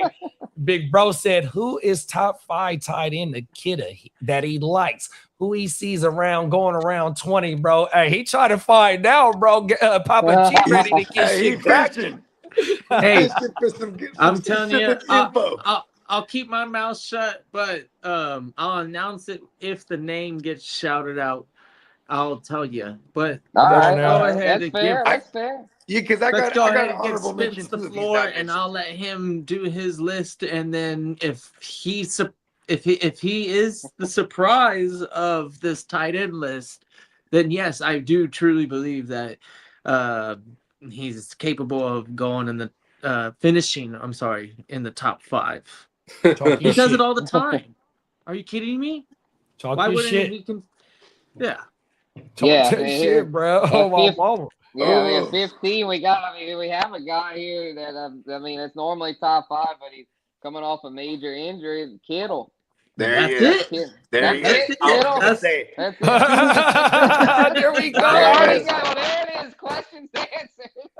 There you go. There it is. Kittle, the one who's pushing to play week 1. Pause. So I'm happy that it hadn't gone all the way to the 20. I do tend to exaggerate sometimes, but yes, if he starts to slip because of they think that he's aging or whatever, his situation gets a lot better when Aiyuk isn't in the building. So you could get absolutely a bounce back to where we normally see him is in that top 5 tight end consistently. If he's ready to go week 1, and like maybe even if they are just ramping him up, let's just say like by the time we get to week 4 and he's a full snap, a full complement of snaps, he never leaves the field. You know what I mean? Like, and I'm gonna tell you really what is really gonna be the beneficiary of Kittle.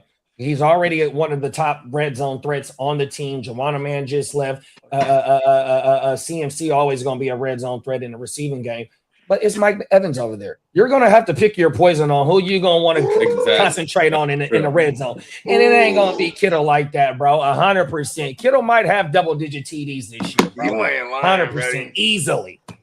Yeah, the Niners find a way to score. Just they're going to be putting up 30 points. They're going to average almost 30 a game. We gave you the year, formula. Don't draft your tight end or quarterback until after round 6. Talk that shit, bro. Yeah. Talk that shit. Yeah. That is facts. He's the scientist. Come on now. Yeah, you get those values for sure. The championship winning formula, man. 100%. Come on, man. Yep. And at 16, we got a high upside option. We mentioned about him earlier, the Isaiah Likely. Got Isaiah Likely coming in at number 60, going to the Giants. With old Harbaugh staying with the only coach he's ever known. He was drafted by Harbaugh. And he gets open. This guy has abilities to beat one-on-ones with linebackers. Like, this guy will tear the field up. They usually have to put a larger defensive back or do some sort of fucking check. You check him before the 5, try and knock him off balance and slow him down, which is pretty easy because he's not overpowering or oversized or over athletic. So if you get the right type of defensive back, like Derwin James or something, like fucking, there's no way Likely has a game. There's absolutely no chance. But like a regular safety, he's got chances out there, and Dart is gonna have to process, and you never know. I guess the chemistry could develop, and that's what we're gambling on. Is that he's got the I like, because of Harbaugh, we expect him to be on the field. I know the other guy out there. What's his name? The white guy. Fucking Theo Johnson. No. Oh yeah, 3 fucking guys. Yeah, Was you it the got white guy Theo got Johnson traded? from Oh, last year. Bellinger. You talking about Bellinger? Bellinger, yeah, you got Bellinger and Theo Johnson over there, in New York. Theo Johnson was the guy that was after Bellinger, and he's actually way better. I now want to that say I he think was about top it. 8. He was 18. He finished 18 or not? Oh yeah, he finished 18 last year. 74 targets, 45 receptions, 528 yards with a nickel piece of touchdown. Yeah, he had a few shit. good games. Yeah, he was one of my favorites last year. And you got to JD was remember, there. hey Lee, isn't your old OC over there now too?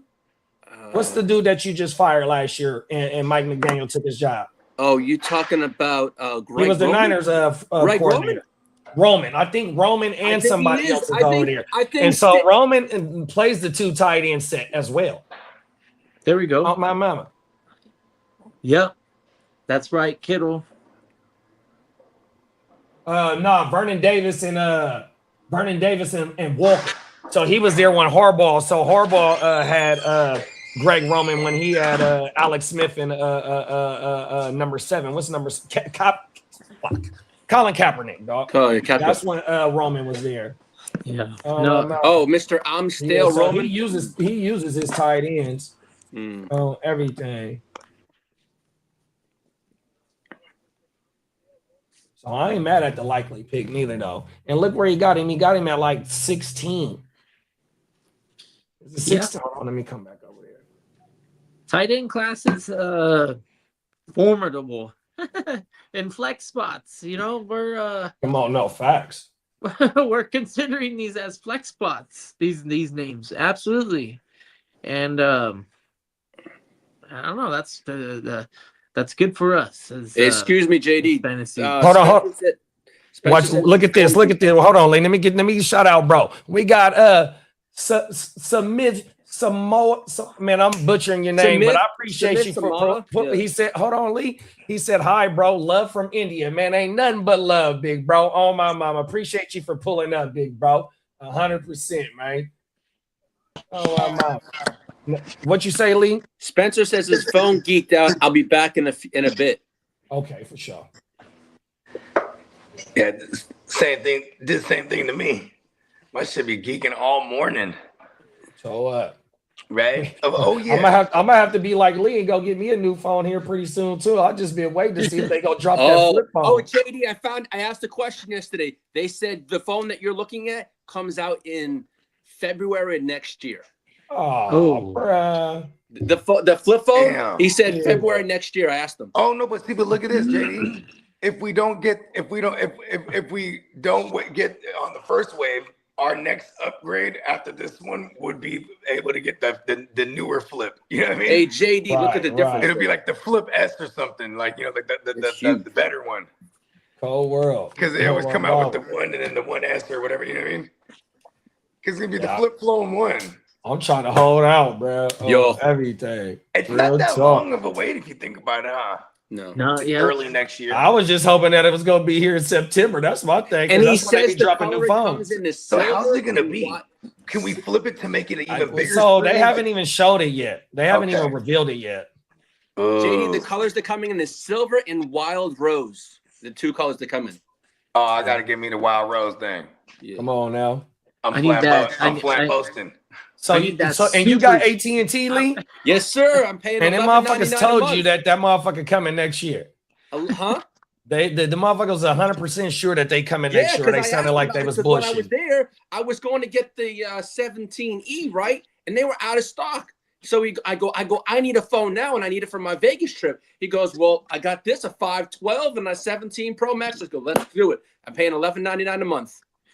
And then what they say about the flip phone though? They sound confident that motherfucker was coming out? He told me now the iPhone 18 comes out September 9th. 100%. Yes, sir. But he didn't. But was he 100% Yeah, sure? because I asked him. I said, "Can you ask me a favor? Because my friend is looking at this phone and he wants the flip phone." He goes, "Yeah, it's coming out in February of next year." I hope he wasn't bullshitting. No, because I asked him. I said, "Because he goes, why are you looking at that?" I said, "No, I'm just curious because I happened to see." He goes, "I said I want the 17E." He goes, "No, we're out." But I go, "I need a phone today. I'm not here to waste time." I said, "I need a phone today." You need one right now. All right now. He goes, "Yeah." He goes, "When did you get your phone last?" I go, "5 COVID." You need a new phone. No. All right. Wow. You said your phone is a COVID phone? No, I got it during COVID. Just after COVID. Yeah, that's a COVID phone. That's a fucking COVID phone. I wonder when I got mine. I got a 13, and that's exactly what I had. I think I got a 14, Kitteh. Kitteh, look at the difference. I mean, till it doesn't do everything that every other phone does, I'm not going to be impressed by another phone. The screen folding thing, I know that already exists, and it is intriguing. But you know what? I want the phone, like the next revolutionary thing that a phone's going to do, this is predictions, is that you're going to plug it into your car, and it's going to be able to drive it for you. Oh, shit. Cold world. I don't know how it's gonna work that way, but it's gonna be a fucking supercomputer, fucking very powerful somehow, and it's gonna be like, okay, the Honda 45 is gonna be like driving a car, and you just link like up every year they add new technology to the car too. Yeah. I'm telling you, like super powered computers are gonna get into our pocket one day, and that's probably when I'm gonna be like, whoa, now they're really doing some crazy shit. I remember smartphones when they first evolved into what they are now. I was trying to hold off as long as I could. Pause. But I think it was the S3. That's when I joined the smartphone game, and Samsung S3. Everything. And it was a game changer. I was like, okay, yeah, these actually are really, really fucking awesome. And I had no computer. I had afterwards. Didn't need it anymore. Them is facts. Do everything right in front of your fucking phone. Yeah. 100%. Papa G said availability is the question with him, and he's talking about Kitteh. Yeah, you're right. 100%. If that motherfucker pushing for week 1, though, he got these superpowers. He's pretty good though. PEDs allegedly. Whoa. When you consider the production that you got out of the 11 games, it wasn't terrible. Oh, it wasn't at all. 100%. He was booming for your motherfucking ass. They passing game was weak as shit. 100%. Yeah, I still consider him like a target monster over there in the end zone, and certain games when the matchup is in his favor and the run game is just really on. Like if it's firing on all cylinders, and I'm really they're the ones that got Kalen Black, right? Yeah. I'm interested to see what kind of production they see out of him in the preseason. I fully expect him to see all of the work. We're gonna see a lot of Black in preseason, and that's gonna be a fun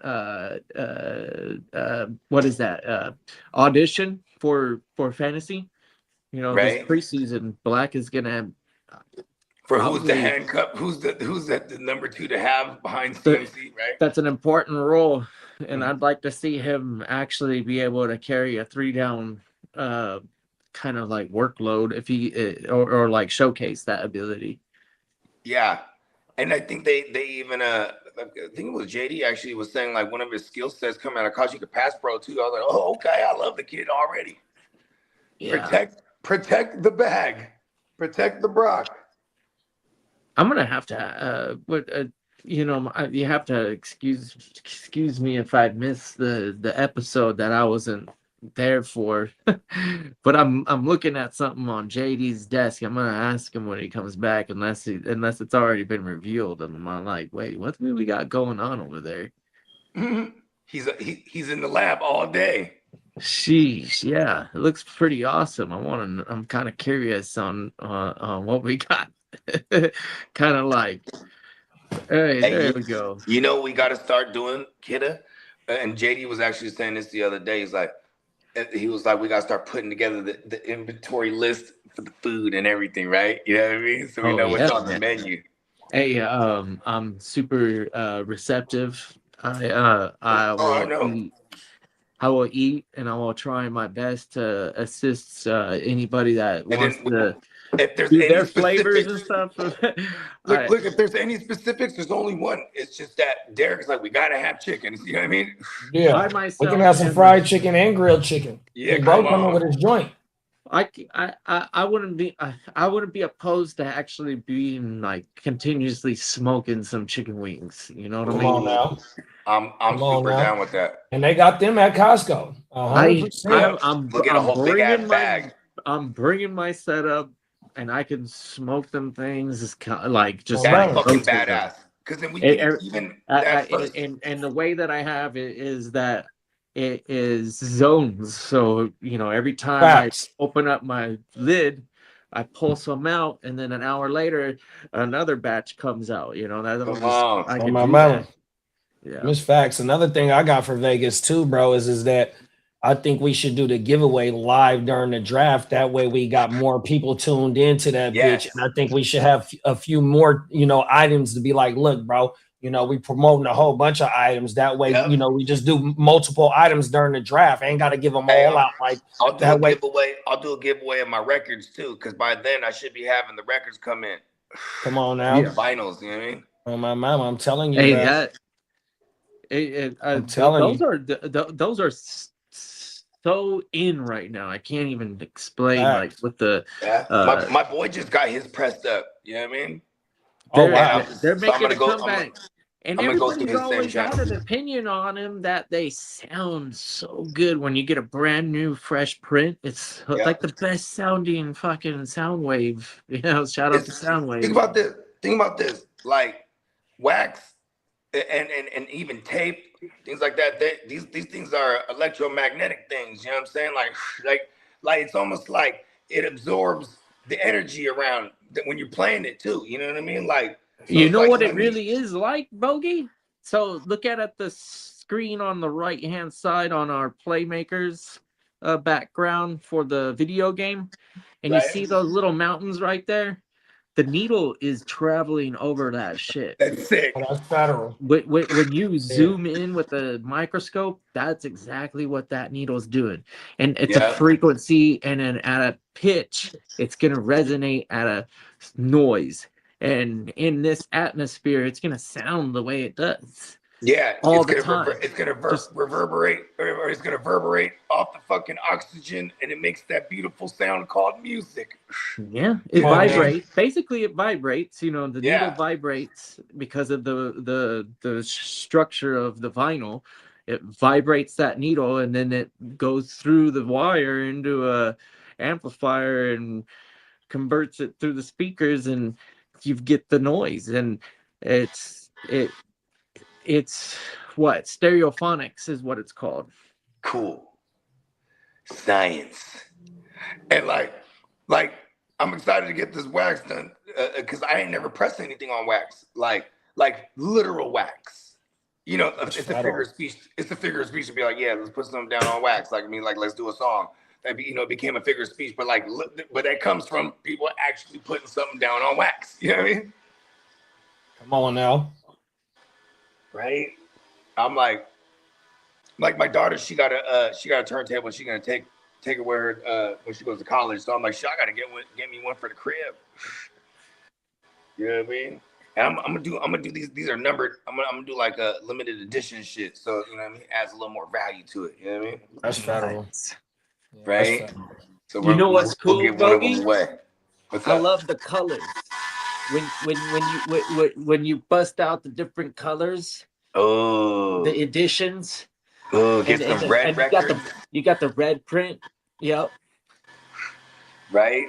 Even like the so my cousin Gino, he's a young no, how old is he now? He's probably like 28 now. But so what he does is he does video game soundtracks, right? First of all, allegedly, right? Because his site got took down at one point, and now he moves in silence, right? But look at what he was doing. He would charge a guap too. It would be like $600-700 to get one of these made. Yeah. So you would tell him what video game soundtrack you want. He'll go and find it, and then convert it to whatever MIDIs. The format that needs to be for wax. Then he gets it pressed up, and see, even that's a challenge in itself. You know what I mean? Oh, it's like right. Yeah. So then because like most of these companies, they won't just let you press one. First of all, no. Yeah, I think it's like usually like 1,000 or 1,500 or something. Well, you can do them at 25 at a time. You know what I mean? Oh wow. Yeah. That's these days. Before it used to be like 100 plus at a time. You know what I mean? Like, but so mind you, he can't just do one. So he buys some joint off some dude, and he's pressing the records up himself. You know what I mean? So when he was the first person I approached, and he was like, "I charge way too much, bro." And I'm like, "Okay, yeah." He's like, "Yeah, okay." Hold on, they're playing in this game real quick.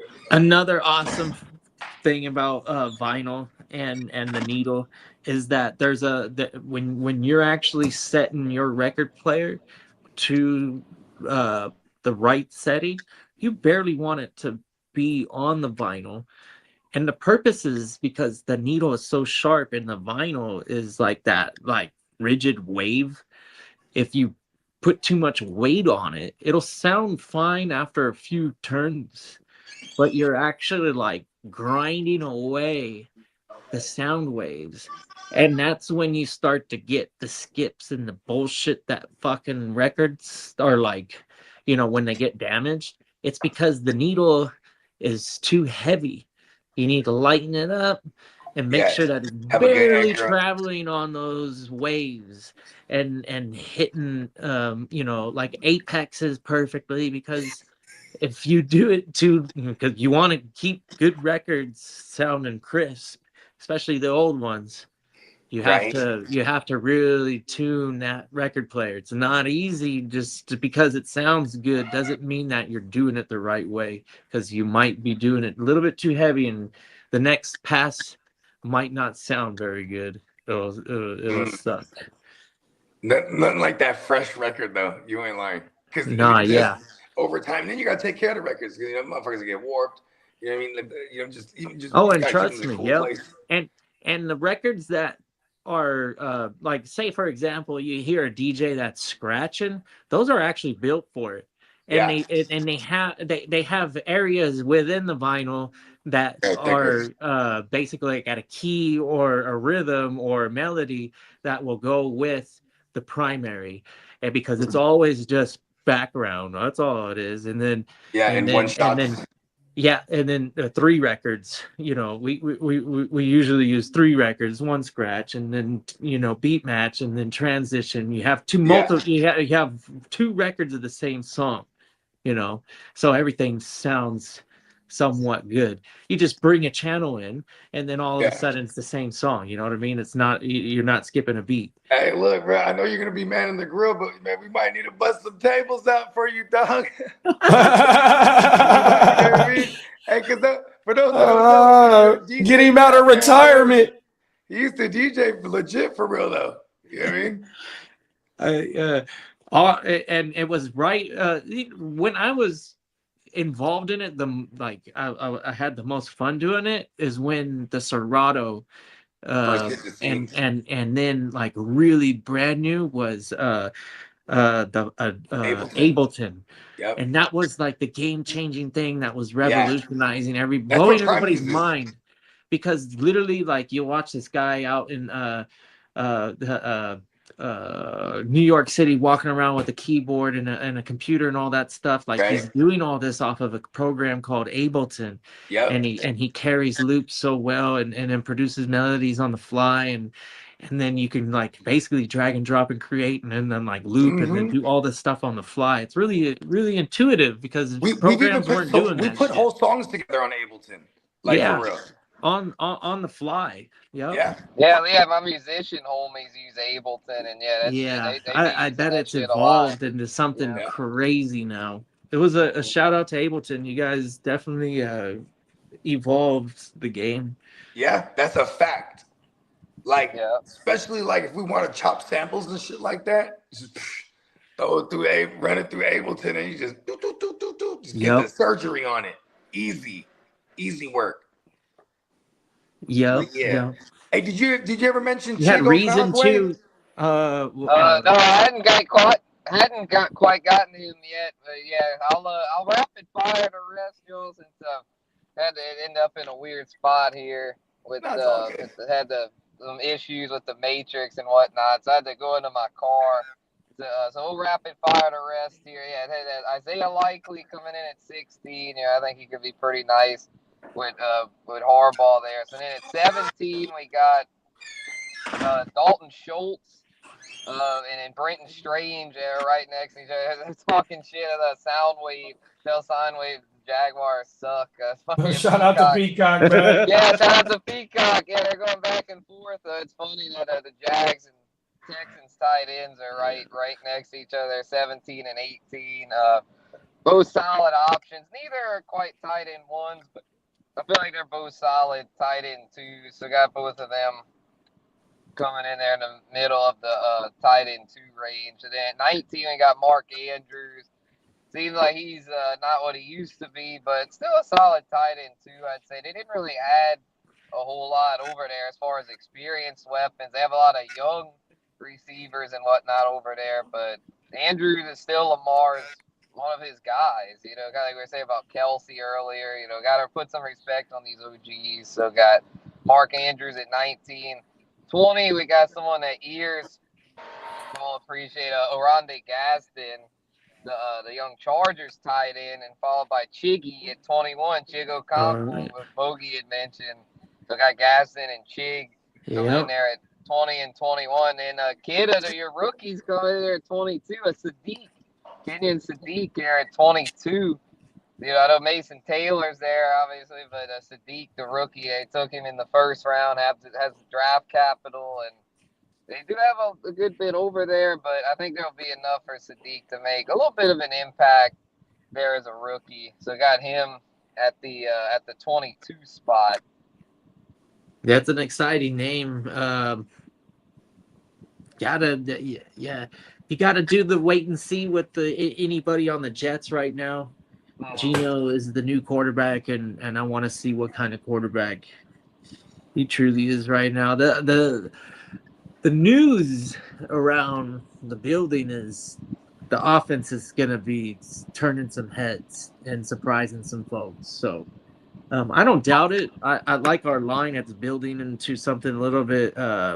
It could be an impressive unit if we end up getting a free agent guard.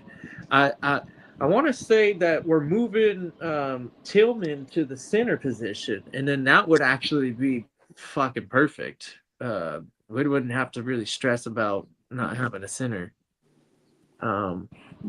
Center's the biggest question mark because there was a injury to the starter, and then Tillman, he got that extension, and now we're probably gonna shift him over to center, and he's capable of doing that, and he's willing to do that. Nice. That's my prediction. We could go outside and get a center. The guy that landed in Baltimore, that was the pick that I was hoping was gonna fall to us when we took Sadiq, but yeah, he got the lineman, huh? Yeah, the guard that went the to guard, Baltimore. Yeah, facts. Yeah, they needed a guard pretty badly, and they got it. And the news in the out of Baltimore is that guy is a monster. Yeah, right usually now. those first round guards have a pretty safe hit rate. Like usually those first round guards tend to pan out. Yeah. But Sadiq, he's a pass catcher, so Exactly. the Yeah, Jets he's need to definitely got score. upside. We fucking need to score, and our tackles, if Brees can get to the edge, I think that's where he could do some damage because he can break a tackle and maybe put a And couple house moves it. in, and yeah. Yeah. He And doesn't here have- go a comment for you, Gangrene. yeah. I used to have a Thorns German-made turntable. Thorns German-made. I'm not even familiar with that, big bro. I mean, like that's fucking pretty. That's pretty awesome. Anything German-made that's old though is probably engineered to the pinnacle of its era. It probably still works till this day. You ain't Yeah. lying. Yeah. And then that would track the albums at less than 1 gram. He wanted it set as light as possible, like Kitteh said, to help preserve the album. Yeah, because back in the day before like DJing was popular, it was like strictly the only way to listen to music. So Yeah. he wanted to take care of these things, and that's why you see a lot of record owners fucking go, it's because they're fragile, man. And same thing with the actual sound waves. You have to really set your needle the proper set point. Hey, real talk, bro. I'm the type of motherfucker. I'll put on the gloves and be like, you know what I mean? Like It's an art, a piece of art that you're holding that produces music. It's super cool, man. Right. Yeah, my daughter, her grandpa, my girl's dad, gave my daughter his record collection, and he had joints in there. That's federal. And I was telling my daughter, I'm like, hold on. Like, cause he brought in some nice crates, and she's like, oh, I don't want these crates. I'm putting in the bins. I'm like, she's stacking. I'm like, no. You gotta do it like this. Like, you know what I mean? Just like, I'm like, be careful now. I'm like, you know what I mean? Cause she got records already, but you know what I mean? She buy records at Target or like, you know what I mean? Yeah. Like, Yeah. I'm pretty sure she bought records at thrift stores too, which is pretty cool. Cause like, you know what I mean? But even then too, she knows how to look too. Cause before it'd be like, she'd come home and something like, it's not the best shape. I'm like, you gotta check those records out. You know what I mean? You gotta examine that thing first. Buy it from a thrift joint. You know what I mean? Yeah. Yeah. I said, oh my bad. No, go ahead. I mean, that's another thing is when you're looking for records, you actually have the opportunity to try them out in a way, right? Yeah, at the go to the record at store Tower and Records just, in the used section. Fuck yeah. and then I don't know. I don't know if this is what you guys did, but what I did, I wasn't necessarily trying to find names that I recognized all the time. It was the cover art. Sometimes it was the cover art, labels. It's like if a label carried so much value. So like if a name or something came out and it was on a label and you were like, I don't know this name, let me try this out, and then you're like, well, this is fucking dope. Labels always carried music, and they probably still do, right? In a sense. So like I had a ton of DJ homies growing up. And like that was just the thing, bro. Going digging in the crates. You know what I mean? Just go digging, as they would say. You know what I mean? And like then we might be in LA. This one now is when we're in our adolescence, right? We're in LA. Motherfuckers, let's go digging. You know what I mean? Because now it's just you're gonna find shit different places everywhere.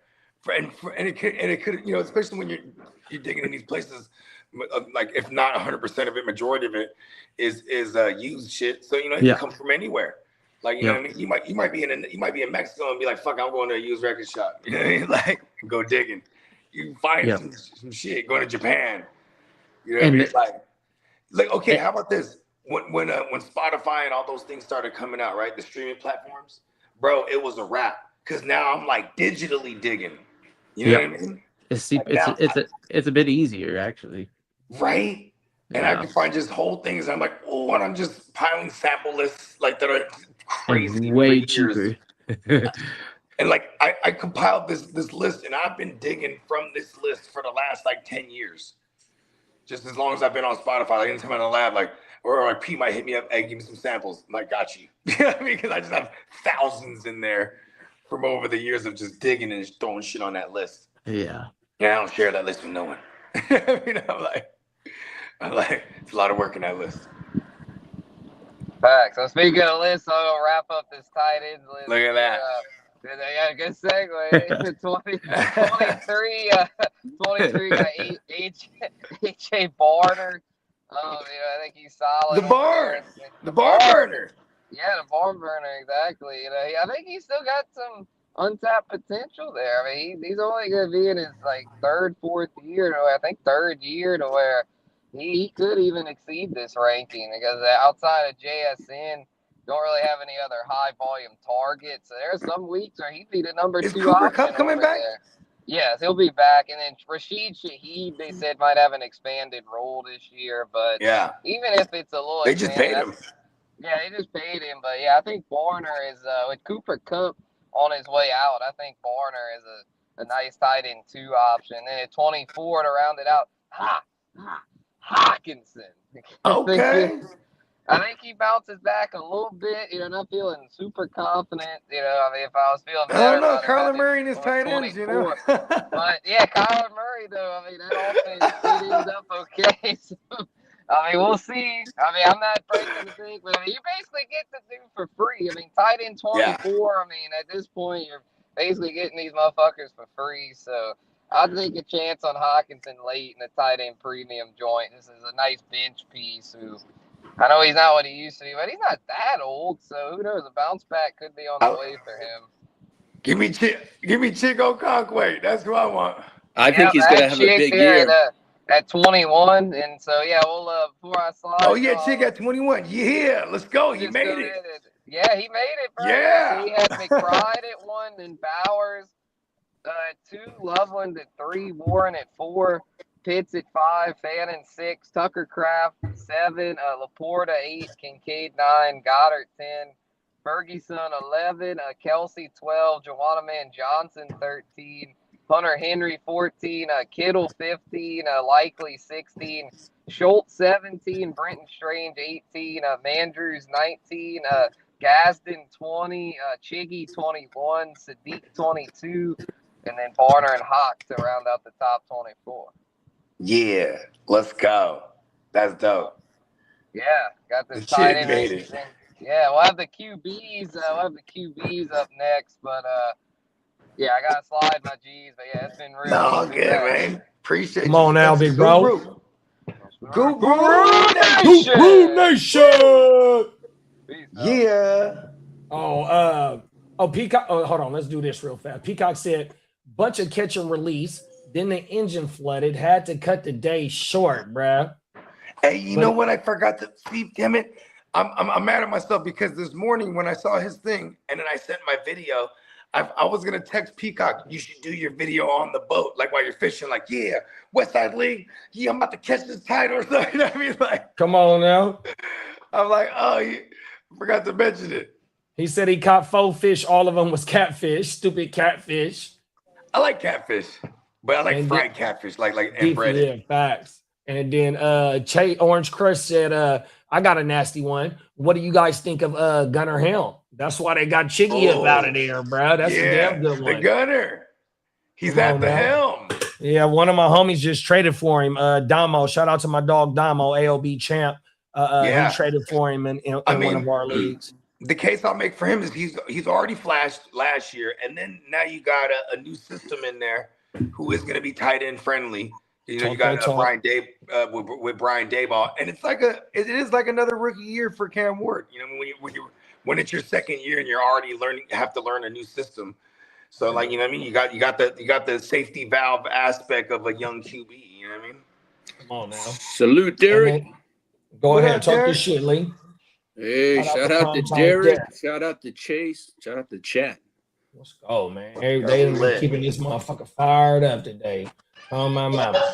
You want to run through the news real fast? Yeah, I can do that. Let's get it, man. Tell me when to go. Just give me a second.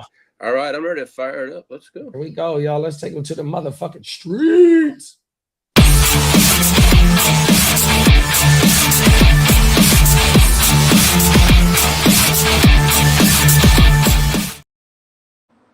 Let me be the first. This wish everyone a happy 4th of July weekend, a safe one and a happy one. Come on now. Happy 4th, big bro. Hey, we're 47 days away from the West Side. What's side? Exactly 8 weeks from today, we be drafting because it's on a Friday. We're 8 Fridays from today. Cold world, single digits. 11 Sundays from football and about 13 more Wake Your Games up. Wake your motherfucking game up, boy. Right, let me start off with the little ambulance ride.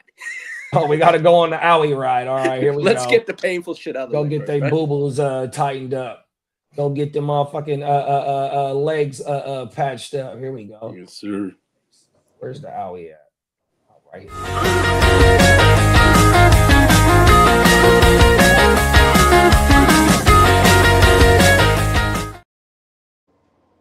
Patrick Mahomes is expected to clear another major hurdle in his recovery from ACL/LCL injury and is trending towards participating in team drills when training camp opens. Oh, that's federal. So, shout out to Guru Nation. He got bruh in the top 12 on my mama. Now, as for the Seattle Seahawks, damn, Zach Charbonnet's knee continues to recover. Rookie Jaden Price is expected to split reps with George Halani and Emmanuel Wilson until Charbonnet returns. Yeah, I wonder who takes that job until Charbonnet returns. They got a timeline? Did you say a timeline for Brad? They had one came out a couple weeks ago, and now all of a sudden I haven't heard anything. Come on now. So who knows? And it's all smoke. Now, as for Pittsburgh Steelers offensive tackle, what's up, Ben? Some honorable mention, tight end sleepers, Gunnar Helm, Greg Dulcich, Pat Freiermuth, and Terrence Ferguson, who I mentioned on the Power Hour. That's a good one. I like that one, Spencer. Year 2, I think Spencer Ferguson has a big leap in year 2. Terrence, I think he has a big leap. Hey, Spencer, he said that's your cousin, Spencer Ferguson. Fergie. Wait, then again, yeah, and an offensive tackle, Broderick Jones for the Steelers, has an uncertain recovery timeline and could miss regular season action. So on that one, Aaron Rodgers gonna be down as a main guy out there at the left tackle. Sir. Huh? And I'll need the contract and extensions pause drop. They want that big dollars. Yes, sir. We're talking about big money around this league.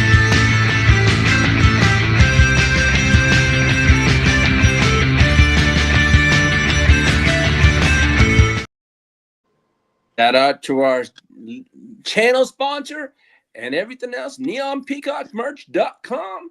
Facts. CJ Stroud contract talks remain on pause for now. And as I said, head on over to neonpeacockmerch.com. Take full advantage of that sale, 35% off, $14.99 tees until July 7th. Yeah, they trying to make CJ earn that shit. They want AFC championship aspirations, nothing less. They want a chance to go to the big dance. Nothing else, bro. We can't keep wasting this defense. Now, as for Tucker Kraft and the Green Bay Packers, could finalize a lucrative extension pause before week 1. Yeah. What was the timeline for him? Did you talk about him? They think he's going to be ready week 1. Oh shit! They think he'll be ready week 1, but he's gonna. They also said he'll be on a snap count. Oh yeah, that ain't that bad. Hey, if you're getting him back for week Guru 1, Guru got him at 7 too. If he gonna be ready week 1, bro. That's Now, as for the Patriots and Christian Gonzalez, he could hold out if a new contract isn't completed before the veterans report. He probably looking for like Stingley money. Yeah, he wants like Stingley. that. He wants to. They say possibly he could reset the market. I don't know. We got Tino in the building. What's up, Tino? Team leader Tino. Fella. Now, as for Miami Dolphins linebacker Jordan Brooks is viewed as a strong extension candidate. They're going to give him one, just a matter of time. Yeah, they didn't let everybody else go. You got to have at least 2 cornerstones. Exactly. Now, as for Jacoby Brissett, is reportedly seeking additional guaranteed money. That's the hang up on his deal. It's the guaranteed money, what he wants for guaranteed. Like Buggy said, McBride just got to drop him a cool 600,000. He gonna be all right. That's a good proposition. Yeah. Facts, 100%. Now, as for Baltimore, they did offer Senator Tyler Lindenbaum a contract. They discussed one with an extension, but never came close. He was asking for a lot more than Baltimore wanted to give. Bro, they gave him 80 million for 3 years, 70 million for 3 years, some 75 or some shit like that. It was a large bro. After this season, they gonna be like, look, bro, we need you to take a pay cut. We gonna give you some more money up front or some shit like that, bro. Oh, everything. Cold world. Now, as for the Cleveland Browns and Denzel Ward remains an extension candidate, although the long-term future remains uncertain. So they're talking. He's extension eligible, but they do not know if they want an extend him pause, or maybe get what they can for him. Yeah. As for Denver Broncos, we got room for him. The Niners got room for him. As for Denver Broncos, cornerback Riley Moss isn't concerned about entering the final year of his rookie contract. So he hopes that it takes. As for the Kansas City Chiefs, no, that's messed up. I need to trade. Listen to all these rumors running me every day. Want that shit, boy. Sometime to get away. Look at him. He's on point today. Freaky Friday is alive and well. Where's the rumors right here?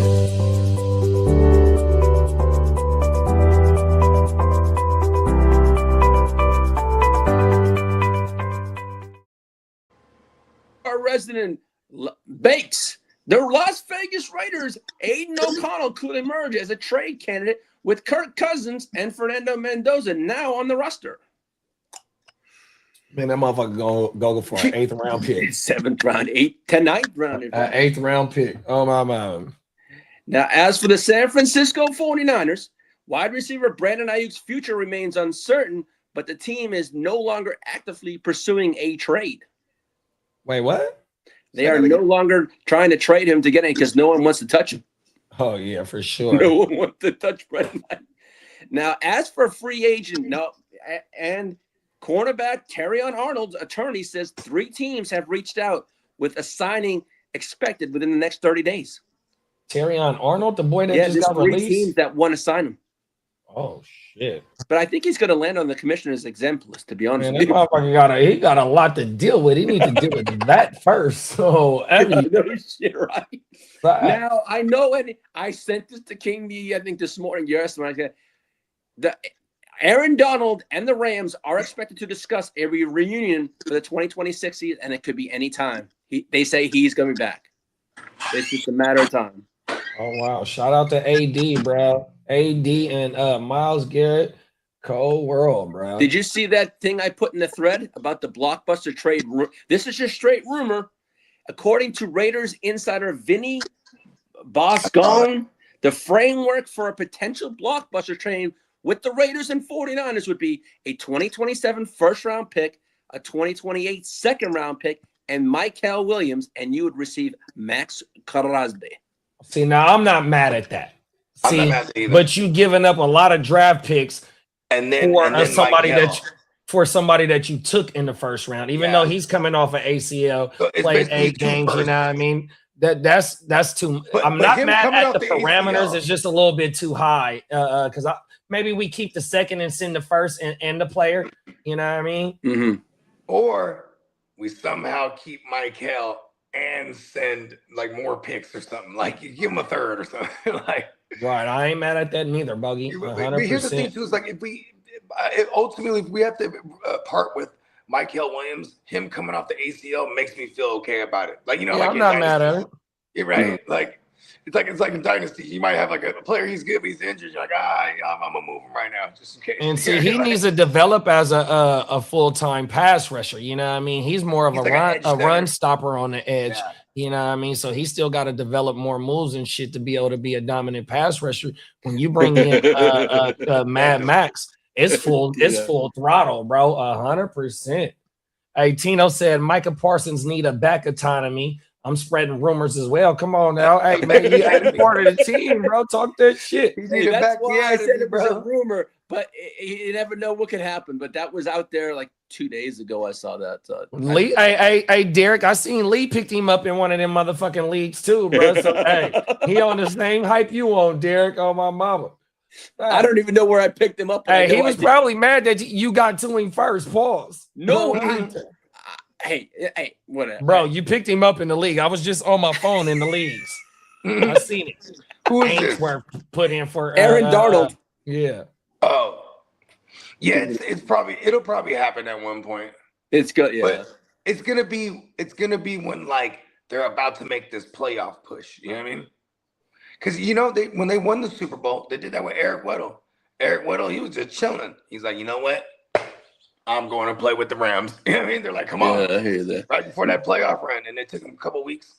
And then he was on the field making plays. And by the time they were in the Super Bowl, he was making plays too. Like, oh, world. Now, hey, ain't that a Charger great, man? Why you didn't give Eric Weddle no love?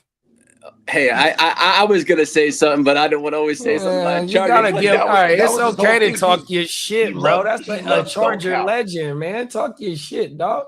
Yeah. He got one with the other LA team, didn't he? Now, as for the training camp battles for the Seattle Seahawks, Ty Okadea is the favorite to start alongside Julian Love, despite Seattle drafting Bud Clark. Oh, Bud gonna get in there though.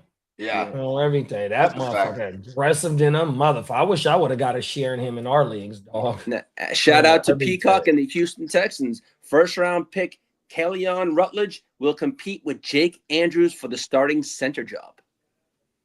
Federal. As for the Las Vegas Raiders, rookie cornerback Jamar McCoy is competing for a starting role. Rookie Hazaka Massas is also in the mix. I can't pronounce it. I just Hazaka. What team is that? What team is the that? Raiders. Hazika Asakia Masasas. I don't know. Hey, say that again. Every time you say it's different. I love it. Hazakia. Oh, pause. Hey, it's okay. Next player. As for the Chicago Bears, shout out to the Crooked Commission, the Chicago Clubhouse. Rookie safety Dylan Themian, right? Themian. Yeah, the rookie. Yeah, the safety out of Minnesota, I think. He's battling for a starting safety spot. Oh, wow. Another motherfucker I wish I would have had in the draft this year. Oh, now, as for some fantasy football notes report, Kyle Pitts, this is what he said. I hope I can get as many points as I can for you in fantasy football this year. Uh-oh. He feeling himself. He coming off a big bag. He coming off getting a big bag. Hey, Tino, here goes some fantasy advice for you, big bro, from Tino.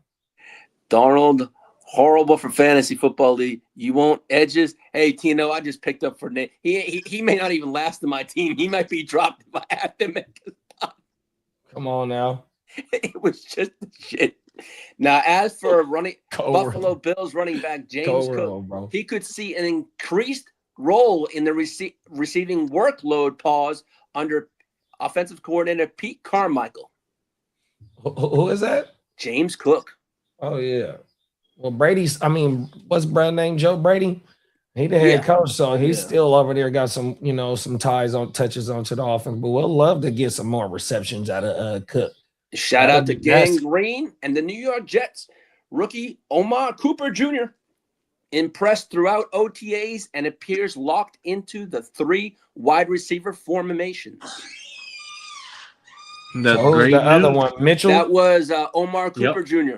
Mitchell, the other guy. Yep. Oh yeah, I ain't mad at that. Now, as for Cleveland Browns, wide receiver Casey Concepcion is expected to be utilized across the offense, including screens, slot work, and deep routes. Let's go. As for rookie spotlight, wide receiver Mekhi Lemon is expected to primarily play in the slot. Cool. As for some ADP battles, Rashawn Tootin is the running back 25 versus Chris Rodriguez Jr., which is RB 43. Oh shit. As for Jalen Warren, he is an RB28 versus Rico Dowell, who's an RB32. See, and Warren- I like Warren I is give that one to going- Rico. Yeah, I think I'll go Rico too, big bro. As for Jacoby But in the Crosby other one, I'll Merritt, go Tootin. and Jacoby Crosby Merritt is an RB40 versus Rashad White, who's an RB39 versus Katron Allen, who's an RB60. Now that's the interesting thing right Yeah. there, because Allen and the bill collector, because we know about Rashad White for Yeah. sure, bro. 100%. Who's carving out that first and second down row? That's 3 running backs that he just said in that backfield. And then, like you said, Bogey, the shout out to Soundwave. Soundwave was telling us Tootin got that 4th round on him, and that backfield hella crowded. So somebody gonna be able to carve out a roll over there too, bro. That's gonna be a hell of a camp backfield to watch. Right. Now, as for some player and coach quotes for the Arizona Cardinals, cornerback Will Johnson said, "We have a good opportunity to surprise people," in quotes. And Trey McBride said this on the Seattle defense: "They're a bunch of shit talkers." And as the Houston Texans, D'Amico Ryan says this: CJ Stroud and offensive coordinator Nick Caley have developed a much better communication this offseason. Yeah, I mean, I would imagine year 2, right? So you got to figure out what worked and what didn't work, and how to, especially when it comes to communication. Yep. And as for Atlanta, Johan Dotson believes Atlanta will feature him more than Washington or Philadelphia did. I don't know. I That's feel like big. he's He got first round capital on him too. He did. I mean, On he's everything. and we were not that far from that too, huh? What is that, like 2000? Was that 20? 22? 22, I something think, like yeah. that. So I don't know, 21. I don't know. Tino said, doesn't it seem like all the backfields is crowded? Yeah, you ain't lying, but that's why we need to pinpoint which one is the fella in that backfield. That's how we gonna get late round value with these motherfuckers. That's why I love Javonte too, because you just know it's him. You know what I mean? Come on, As for facts. the bang bang Niner gang, George Kittle said this: he believes the NFL tight ends pause should be earning at least about $50 million per season. I bet he did say that shit. I love George And he Kittle. gonna go get that in the wrestling league, 100%. Right when he's done, he got a career over there. As for the, Another whatever doing on TV. as for the 100%. Jacksonville Jaguars, Shane Waldron has been promoted to assistant head coach. Shout out to bro. Oh shit! You know what's crazy? Shane Waldron. He was the guy that Combe replaced over there in LA back in the days. You know what I mean? And then Shane Waldron, he went to Seattle, and he's the one that made Geno and them go yay when they switched from Geno or from Russ to Geno. Come on now. Now Yeah, there is them going continued crazy. pressure pause on head coach Dan Quinn in his 3rd season. There's high expectations this playoff or he's gone. Looks like it. I mean, shit. His first go around with them, he took him to the NFC title game. Right, facts. So his quarterback goes down and plays only 8 games, and now he on the fucking hot seat. Cold world. Hey, Tino said, "Who are the bell cows?" There's a lot of young coaches. There are a lot of young and up and coming names and shit. Like they're quick to move on from these retreads, albeit that he just got them into the NFC title game of a season ago. You know what I mean? Call me crazy. What would you think of Mike McDaniels up with Washington? Right. See, there you go. You that's what own I'm saying. And they would you totally own the something, boy. They would totally. I'm just chuck being Dan honest Quinn there. I'm thinking if he's on the hot seat, Mike McDaniels with a young quarterback. Yeah, your boy is only a one and done for sure. Yeah. Exactly. Yeah, That's he's a one and perfect done. landing spot for him, though. I hate this. As much as I love Mike McDaniels, If y'all win the that means division the or Chargers even got get another success. playoff, if y'all get into the playoffs, he's the number 1 candidate probably, bro. oh, for sure. Yeah. For sure. And Dan Tino Quinn- said, huh? No, I was gonna say, and Dan Quinn, if that's the case, even if he does get into the playoffs, it's basically a Super Bowl or bust, because then they will move on from him. You know what I mean? Like, Yeah. Yeah, the pair McDaniel with JD5, it'd be a cold world. yeah, 100%. Tino said, "Who are the bell cows?" C-Mac, Genty, Henry, Bijan, Gibbs, Saquon, JT, facts. Shit. I put Javonte in there, bro. Javonte, yeah, you're right. You're right. Well, that's about 7 of them right there. Oh, Jacobs, I guess, when he's healthy. Is there any words on him? I haven't seen anything. I've been checking that. I haven't seen And then, anything. and then from what? Listen, call me crazy. And I know they'll use multiple backs, but with the way they paid him, Ken Walker could like get up if he stays upright. He could see like a 3-down roll for real, like and be like a 75%. Oh, and then there's Brees. And, I still live in a world that Brees is going to get like it's at least 75% of that backfield, right? Judkins. Oh, there you go. Yeah. Oh, Yeah, I forgot Judkins Judkins, the new Chubb. Well, Chubb. shout out to the crooked commish. The Chicago Bears, the organization continues exploring relocation to Indiana, although remaining. Achan. My bad. That's crazy. Little Achan is a bell cow. Yeah. Although remaining in Illinois is still a possibility for the Chicago Bears. Let's go. Keep them in the rack. Now, as for next year's draft news, the NFLPA and Brendan Sorsby have ended all litigation regarding his NFL eligibility. He will now prepare for the 2027 NFL draft. Yeah, there you go. He already knew they weren't going to let him play this year, so he might as well just stop trying to fight it and just what I mean? And as for Saints head coach Kellen Moore, he will receive a permanent 11-foot bronze statue over at Boise State. That's cool. They don't want to put it in front of the stadium? Tino said he think the Scat Man going to have a chance to be a bell cow this year. Oh, that's a good one. That's a good one, man. Now, it's not like he can't catch the ball. Right. Sorry about that. You know what I mean? As for an international prospect, Ben T. Kura, a 6'9" Australian rugby player, is pursuing an NFL career. They always 6'9", you said? 6'9". Oh, is that the one that the Eagles drafted? No, I know the Eagles got one. He's from this the new guy. His name is Ben T. Kura. He's a 6'9". Yeah, no, the Eagles got one this year too, though, bro. I forgot where he's from, but so like how they got Jordan Mailata, that this dude that they got, I don't know if he might be an African descent, right? But he's like a 6'7" D. Yeah, he's a D line edge. Oh my mama, bro, they trying to teach him. Everything. Yeah. And shout out to newly married Travis Kelce, who needs 45 more receiving yards to move into second place all time among NFL tight ends career receiving yards. Oh, I didn't know that. Yes, sir. And 5, you said? Yeah, he needs 45 total. And look at this, bro. This is gonna be the first time we've seen a billionaire play a professional game, NFL football. That shit crazy, big. He's a billionaire now. Yeah. Tino said the Sharks drafted a 7-1 hockey player. Homie Towers the league. Oh yeah, I saw that. That was crazy. Oh shit! Does he play goal? No, he's like I think he's a forward or something like that. He's crazy. So he scores points.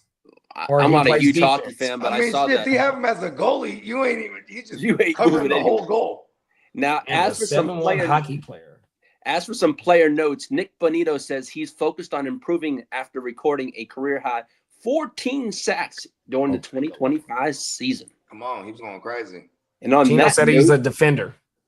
And on that note, that's all I have for today, folks. So he's getting all the way in the way of everything. Facts. Right? He said, I'm not even sure if he carries a hockey stick. He's just out there looking for fun. Oh, my mama. The enforcer. That's what they call him, right? Yeah. Hey, yo, his ice skates is like motherfucking skis and shit. Well, that's exactly what they is, big bro. Skis, cross-country skis. Oh, everything. They're the blades as long as cross-country skis for real. Whole world. Yeah. Oh, hold on. Let's see. Hold on a second. And that's all the news I have for today. Okay, I thought you were about to have another something. You was like, hold on, wait, and yeah, and that's it. That's it, folks. That's hella funny. Yo.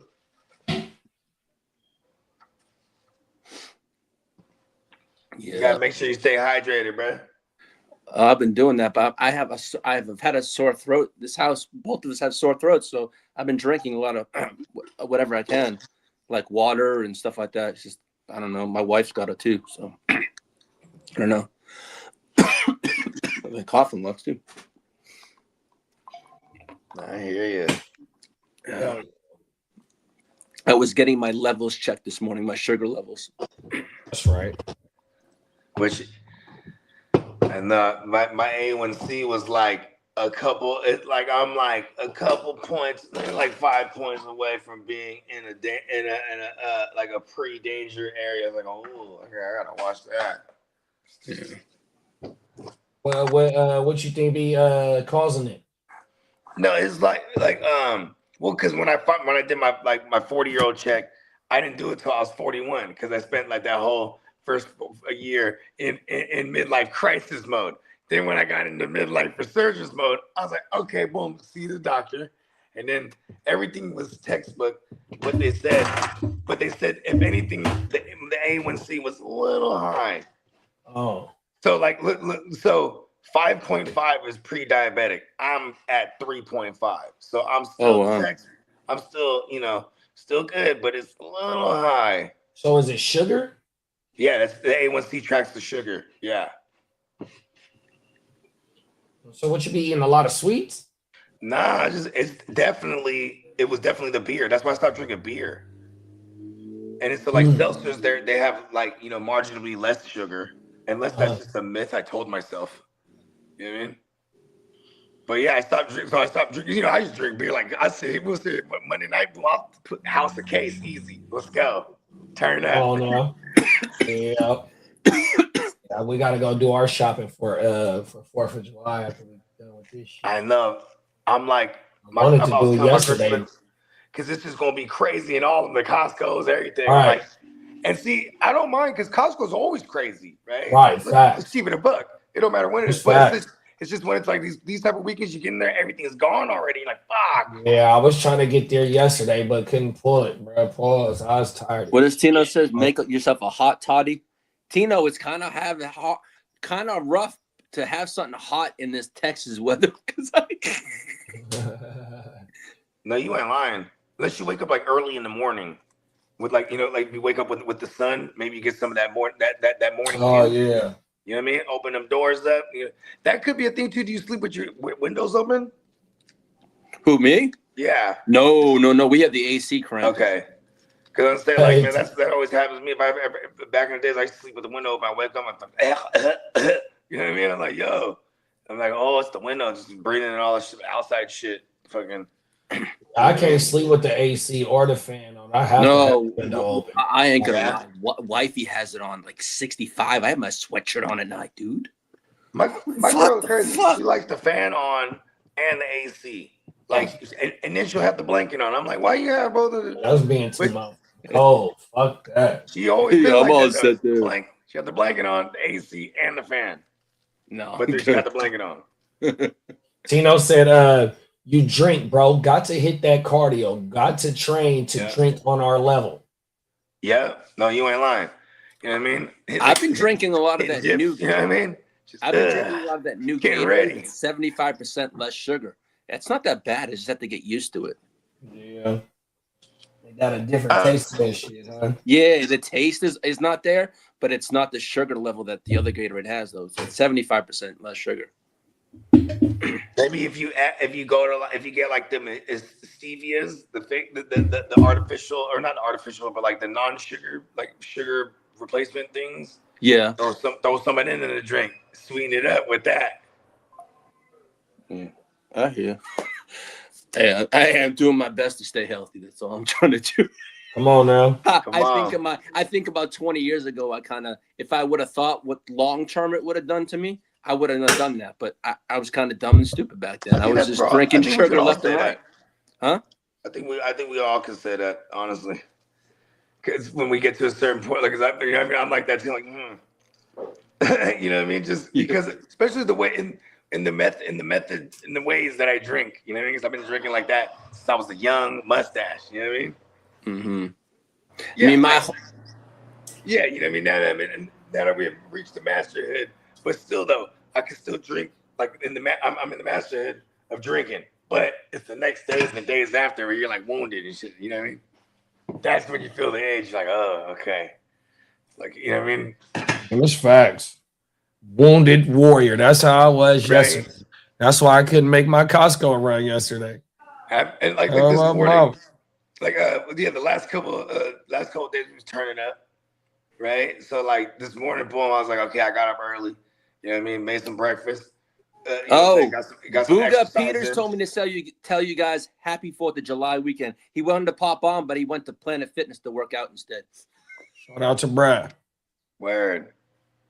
But yeah, you know what I mean? Woke up this morning, you know what I'm saying? Got my exercise in, you know what I mean? Had some juice. Come on now. You know what I mean? It was cool. It felt like, but I was wounded though. You know what I mean? When I was sweating it all out. Sweating like a motherfucker. Wounded warrior, bro. Cold world. Right? No, I think out of Spencer's list, I really liked I thought the most value was the Eagles and the Patriots tight ends. I thought value-wise was going to be good. That's right. Yeah, they were back to back too. Yeah. I mean, that's it. You know what's crazy is like, depending on how deep the league is, like seeing our 14-team redraft, them motherfuckers is getting drafted. But like you might be in a 10-team or a 12-team redraft that has a shallow bench. These motherfuckers might love that range. They're not even getting drafted. You know what I mean? Yeah. People might not, unless they're holding 2 tight ends or 3 tight ends. You know what I mean? That's true. Yeah, then I mean, shit. Yeah, I'm mad at myself last year too, because like there's all, you know, in the midst of making all these trades, and at one point before the McBride explosion, Kitteh was sending me like a package deal that had McBride in it. Hey JD, what was your thoughts on that Portugal goal? That man, Croatia should have went through, man. That didn't even touch the guy's head. I didn't even see it, bro. Oh my god, I'm gonna have to send it to you. They showed in slow mo. It didn't even touch the guy's head. Pause. And Croatia scored, right, to tie the game. The goal would have been allowed. They would have knocked out Portugal. But I was reading this morning, they all wanted Cristiano Ronaldo to go through. They saying FIFA's really pushing for Ronaldo. I bet they is. Fucking right. I'll have to send it to you, JD. It is crazy how even the World Cup could be had, bro. Cold world, bro. This is where the mob allegedly, you know what I mean? This is how far their reach extends, or what? They're like, listen, we need Ronaldo in there right now. So wait. They didn't count that goal. The tying goal. They said the guy was offsides, right? And that's what that was. They said it hit the guy's head. Pause, right? And it didn't. They went back frame by frame. It didn't even touch his head. Pause. Oh shit! So basically, the Croatian team, right? There was a guy on that. Guy on the Croatian team, right? His name is Luka Modric. He has like 200 caps, so he's played about 200 international games, which is technically his last World Cup. He got screwed out of going forward, and they wanted to push Cristiano Ronaldo through. Hey, look, it's good to be on Ronaldo's team, bro. You know what I mean? Whole world, bro. JD, I'll send it to you. It was wild. I was like, wow. Tino said, bro, the AC on when I wake up, my sinuses is drier than a motherfucker. I hate when the AC on at nighttime, bro. Oh, my baller. Then he said, don't believe in the diet. Look at Michael Phelps. Diet and tell me if he's unhealthy. And he's retired. He's one of the greatest athletes, American athletes there is. He really kicking back. All right, JD, I sent it to you. Hold on. Looking, bro. His lung capacity not only gives him the ability to be a multi-gold medalist swimmer, right? But he smokes a hell of a blunt. I swear to God, like this motherfucker can smoke. He can smoke like with Snoop in them. Like he smokes with the best, I heard. Hey, look who it is. He's joining the show. What's up, Bogard? Booga. What's good? How we doing? Are we live literally right now? Yeah. Come on How now. you doing? Happy Friday. He to said, you. "Come on now." Of course we are. Yes, sir. You know what time it is, man. Hey, happy You 4th said of y'all were July fucking weekend. around, and I literally was on the way to go to Meijer and get some groceries, and then head to Planet Fitness.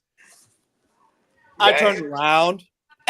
I'm here. How y'all doing? Hey, all right? we're glad to have you aboard. Welcome. Come on now. Happy Y'all give Friday me an to you. excuse to not go work out. I love it. It's Friday, man. It's okay. Yeah, you know what? I'm Hey. not like Bogey, though. I can't do all that shit and be on a show at the same time. So I got to separate. It's separation of church and smoke, so to speak. So I can't twist and be a guest, but I will say this. I'm glad to be back home. And then, of course, on the show with y'all. Appreciate you guys. Yes, Come on now. definitely. You already know what time it is, big bruh. Yeah, man. What are we talking about? Let's love the go. energy. Let's run. You know what I mean? We love the energy. We're, you know what I mean? We're always on Good Friday vibes. We were actually just talking about like, we actually broke down some tight ends in fantasy this year. Think Bogey's in the Matrix. The Matrix. The Yeah. Matrix. So who do y'all like as tight ends this year? Colston Loveland come up. Yeah, Yeah, he was, they had him in the top 5, I think. I They had think number so, 1. They yeah, had Brock. right. They had Spencer had McBride.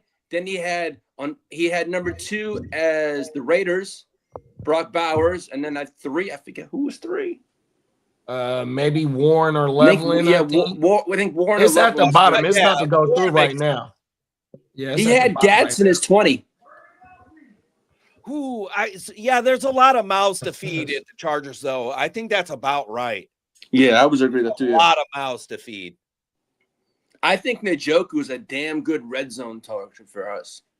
I think the entire tight end room is a great red zone targeting option, if you will. This is a legit situation there.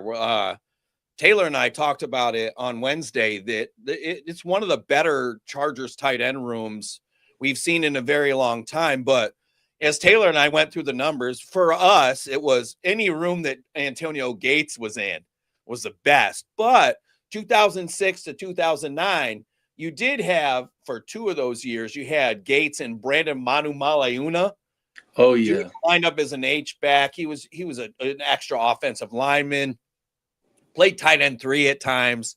I mean, he was a fun player to watch. And then you had a Ryan Krause and then a Scott Chandler. So Yeah, I'm a Scott Chandler. Oh, my God. he was a decent blocking tight end. He just didn't do a lot as a receiver, but he did catch a touchdown pass from our boy LT, who other than Walter Payton has the most non-quarterback passing touchdowns in the history of the NFL. Love to drop nuggets on anybody's show, especially yours.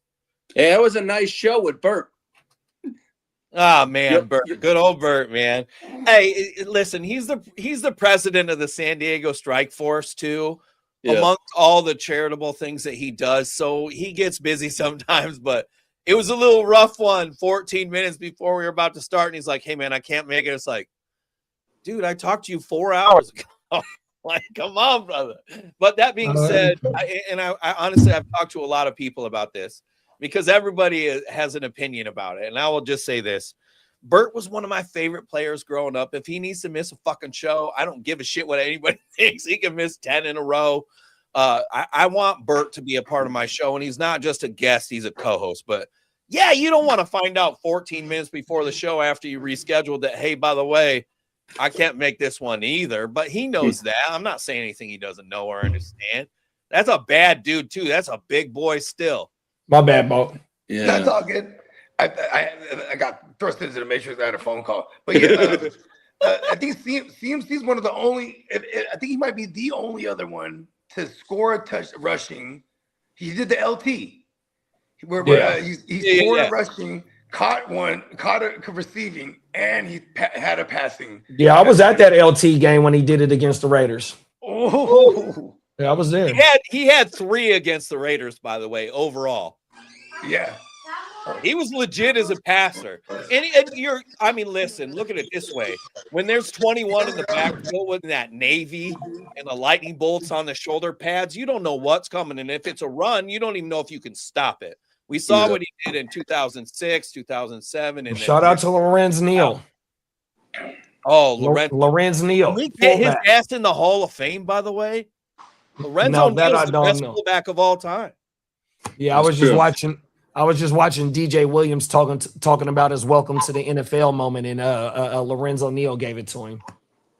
Pause. Hey, I love that you said that. You know how many dudes say that their welcome to the NFL moment was because of Lorenzo Neal?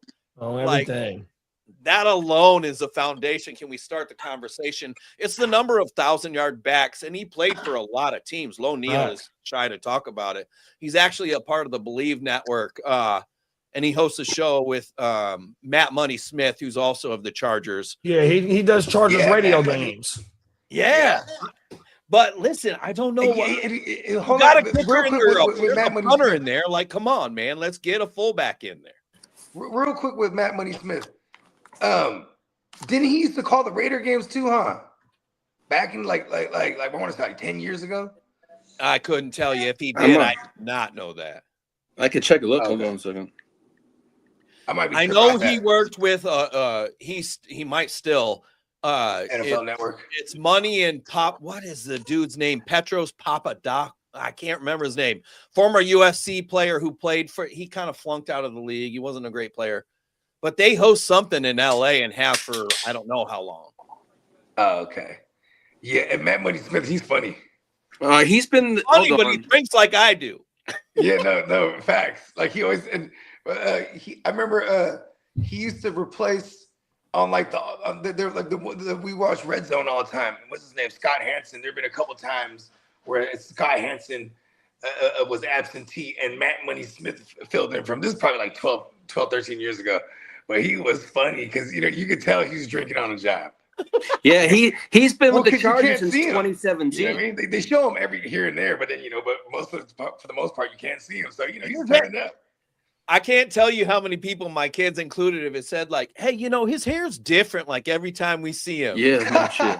It's like I'm just gonna throw it together last second. Let me get the priority wasn't looking good on camera. It was getting that last sip in. Come on now, facts. Romo definitely drinks on the job. I'm trying to tell you that vodka, man. The motherfuckers that work in the office told me we drink vodka because it can mask the smell. 100%, bro. I've heard that plenty of times.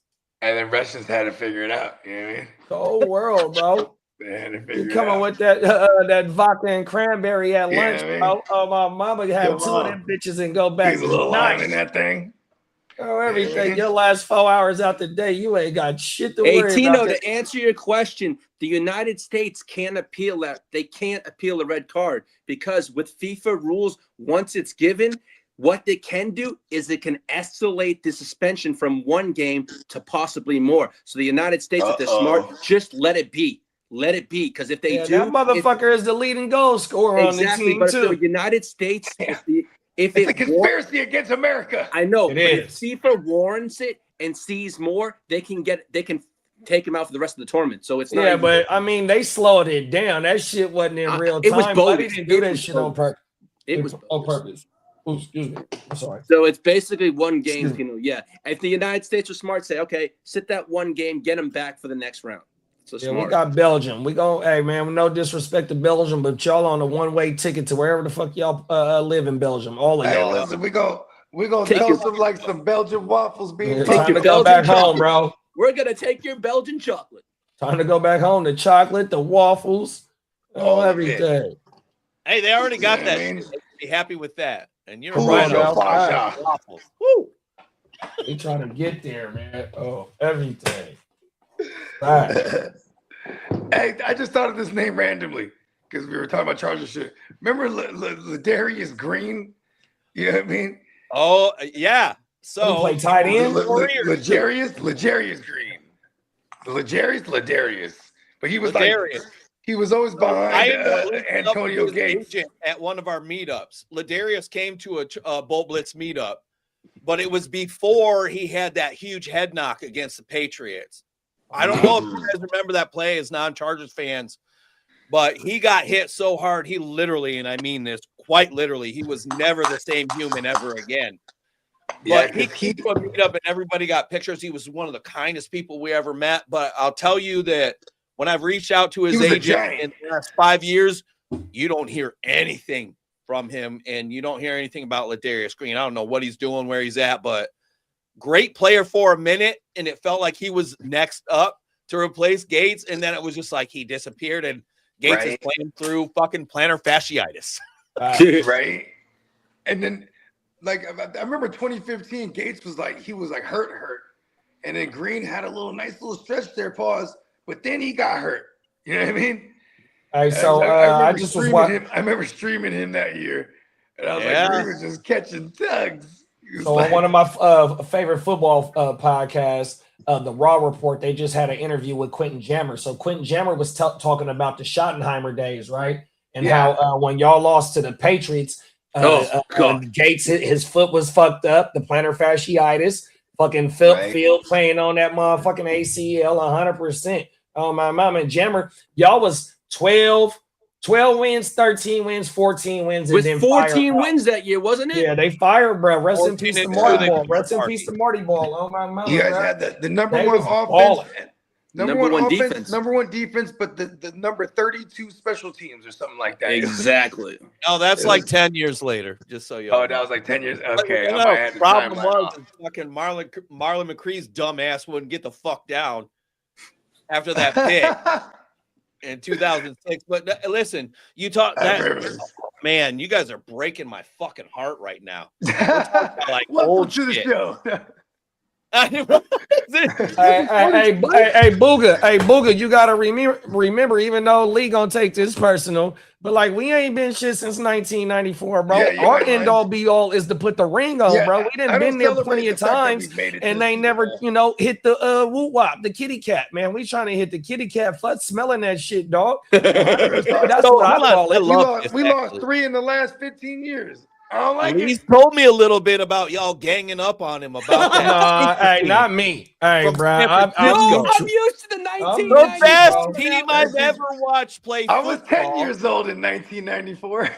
The 94-95 49ers is the best assembled team I've ever seen on paper, tattooed on the Buddha's back, wherever the ball throws. Like that, Ross, are you shitting? I'll tell you, everybody. And then Ronnie Harmon had to piss me off while the Chargers were getting their asses handed to him. Harmon was a first down, and you know what primetime Deion Sanders did? He said, "Boop, why don't you look up at that scoreboard, homie?" And they were getting dusted. They gave up the quickest touchdown in Super Bowl history at the time. Young threw 6 touchdowns. It was a miserable game. Steve Young had himself the record still stands till this day. He was trying. Yeah. So when I won this trophy right here in, I think it was the COVID year in the league, I got my profile pic as Steve Young getting the monkey off his back when I won this trophy right here. On my mama. Let's go. Bro. I ain't won it since. Who did that? I ain't won it since, but maybe this my year right here. My bad, y'all. Gary Mike Shanahan. Former Charger is the guy in the video taking the. Yeah, I remember Gary Plummer. He was a linebacker. I remember Gary Plummer for us. He was. And what's crazy too is it was Mike Shanahan was the OC, and he said the plan was to try to throw 8 to match the number on Steve Young's jersey. Like, wow. Yeah, they were really trying to learn. They were really, that was the plan. Because, he was like, we really want to get this money. Because he was, imagine that's like, you're trying to go down in history, but not just as the guy who was in Joe Montana's shadow. You know what I mean? So he really wanted. You can't replace Joe Montana, and he did a damn good job of trying. Shit, come on. Yeah, but so he was like, we're gonna throw 8. You know what I mean? That's what and they threw 6. So he got close. It was devastating. It was horrible. That was so hard to watch, too. Facts. That was I was 14 when the game cracked off on everything. Yeah, beautiful I was 10, bro. So it wasn't no Super Bowl parade for me going down there. Oh my mama. So I need that fillet. I know, like I got this fly ass jacket. My girl got me this jacket the other year. Off one of them joints too. You know what I mean? Like it's like on some resale shit. You got all the patches. And then every time I look at that jacket, yeah, it's hella sick. And I've worn it a couple times on the stream, but every time I look at that jacket in my closet, I just get mad. Right. Yeah, you know what I'm saying? It's just a reminder, like, okay, look, I'm not greedy, but I'm on the quest for six for my whole, for like, actually, yeah, for 30 years out of the 40 years I've been alive, we've been on this goddamn quest for six. And just to, give my LAC peoples right here some love, man. Lee and Booger, like, the whole league and the whole fantasy community is, everybody got high hopes for y'all. 100%, bro. You know what I mean? It's like y'all get so close. The Chargers. I'm telling, man, we all got a lot of high hopes for y'all, bro. 100%. Even though we be throwing shade and shit, but y'all damn near sniffing right there. Yeah, I got a lot invested. 100%, bro. You ain't lying here. It's tough from a fantasy perspective for me, though. There's just so many mouths to feed. The only one I would, if I were to literally pick one Charger and say, put my money in my bank on this, it's Hampton. It is 1,000%. It's Omari and Hampton. Give me a break. I'm just telling you right now, he feels like he has so much to prove, and he's a quiet guy. He's not going to tell you that via the media, but everyone I've talked to behind closed doors that the media doesn't get a hold of, they're saying if you don't understand what he's about to do, then you're sleeping on him. And then I corrected him and said, listen, that was my favorite cat from that entire draft class. He ended up a Charger. It's all out there for everybody to see. Hampton is the one. Lee, you nailed it. I said it yesterday on the Power Hour. Hampton. Someone asked me a question. Is it Herbert that thrives? Is it McConkey? Oh, it was Emil that asked that. It was Emil. It was Emil that asked me. Yeah. And I said Hampton. I said what he did, McDaniel did with A-Chain, and you look, Hampton he's a 3-down back. If he stays healthy, he's the one that stands out to me. Where was Herbert at earlier when we were looking at them QB ADP? Oh God, he was like. I'll pull it up right now.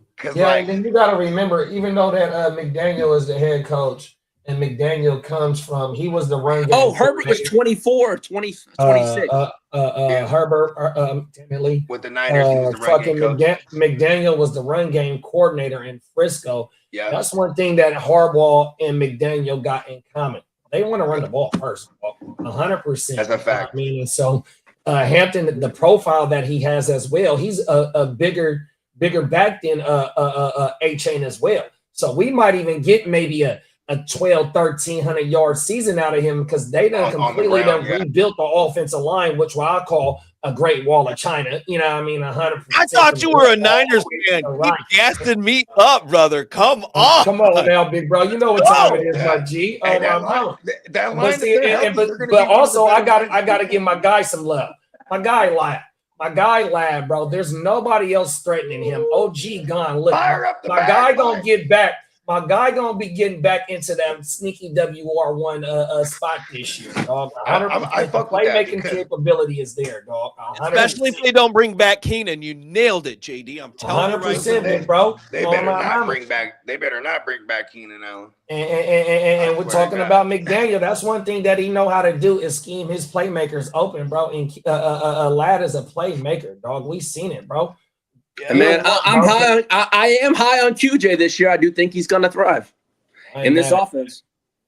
I still, no matter what, when it comes to fantasy, I always put QJ in like a more of a boomer bust category. Yeah, exactly. Peacock said that in the Power Hour. Yeah, I'm more geared towards like the floor based guys. So it would definitely be Lad. We definitely want to fire up some bagpipes. I want to fire bagpipes this year too. Justin Herbert is going to throw some tugs. If we get a healthy, JD nailed it. Listen, you've seen what Mike McDaniel does in his offenses. Now he can get anybody open. Let's make that very clear. Darren Waller, Jonnu Smith. It doesn't matter who you are. I haven't even touched on Waddle and Tyreek Hill and the options provided guys. Lad, I really believe, like JD said, he's that kind of question mark. In that, if you're not paying attention, you're going to miss it because he really has a chance to be a huge, huge figure in this offense. Mike McDaniel spoken incredibly highly of him and everything. This is a big deal. I do think QJ has a decent year. I just think that it's a lad, and maybe Trey Harris gets the Keenan Allen snaps. Keep an eye on of Trey Harris receptions. and a lot of work in the red zone because listen, in the Greg Roman offense, they used him as a move tight end. Motherfucker, you took him as a second round as a wide receiver. It's time to let's see what he can do. Mm-hmm. Yeah, they facts, take him up bro. high. I forgot how high they took him. That you ain't lying. And then the thing about the Trey Harris shit is that you brought him in with the same draft capital as Ladd. Exactly. That's why we're making QJ play this 5th year out, bro. Matter of fact, he might be gone because Trey is the one that is next up too, bro. Yeah, 100%. Trey's like, and then in 2024, bro, Ladd 24.5 target share, bro, 112 targets with fucking 82 receptions, bro, 1,049, 9th at the position, and with the receiving yards. And then where's this Yak 396, and that was 17th at the position. Now we talking about bringing Mike McDaniels in and talking about scheming motherfuckers open, and Ladd has the ability to run the ball after the catch, bro, and get busy with it. He was commanding 15.1 fantasy points per game in the 2024 season. 31.2% first read target share, bro. Oh, my mama, Ladd is the guy over there, dog.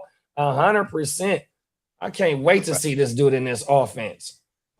473 slot snaps. Now we talking about fitting into the Mike McDaniels offense. 100%. That was 6th at the position with them folks. High floor, high ceiling play. Come on now, you dog. know he's excited when he hears those numbers. This is my guy right here, bro.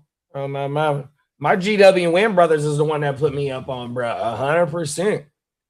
And you know what, too? Just cost wise, we're not paying up like we did last year for sure. Let me pull up where Herbert was. I'll pull that shit up right now. Well, Ladd didn't have a great year last year. Yeah, check out where Ladd's going to after. I'm curious. Hold up, though. Hey, let me address that, Lee, if you don't mind. The Ladd shit from last year.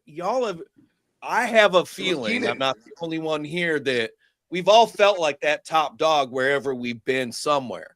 When you bring in somebody else and they're touted as that guy, Jay saw a lot more. I mean, it was a different feeling for him. If you did not watch his exit interview at the end of last season in 2025, he was frustrated. He did not like the fact that he didn't feel like he could do his best to contribute. These boys are hungry. And this is a motion offense with Mike McDaniel. Ladd is shit. You think they can't? Mike McDaniel can scheme anybody open. You know, see, that's the cold thing, and you can't press the motherfucking slot neither. This motherfucker stay running his routes out the slot. He can beat you on the outside as well. You can't catch what you can't touch. You can scheme this motherfucker up, dog. 100%. He finna get busy, bro.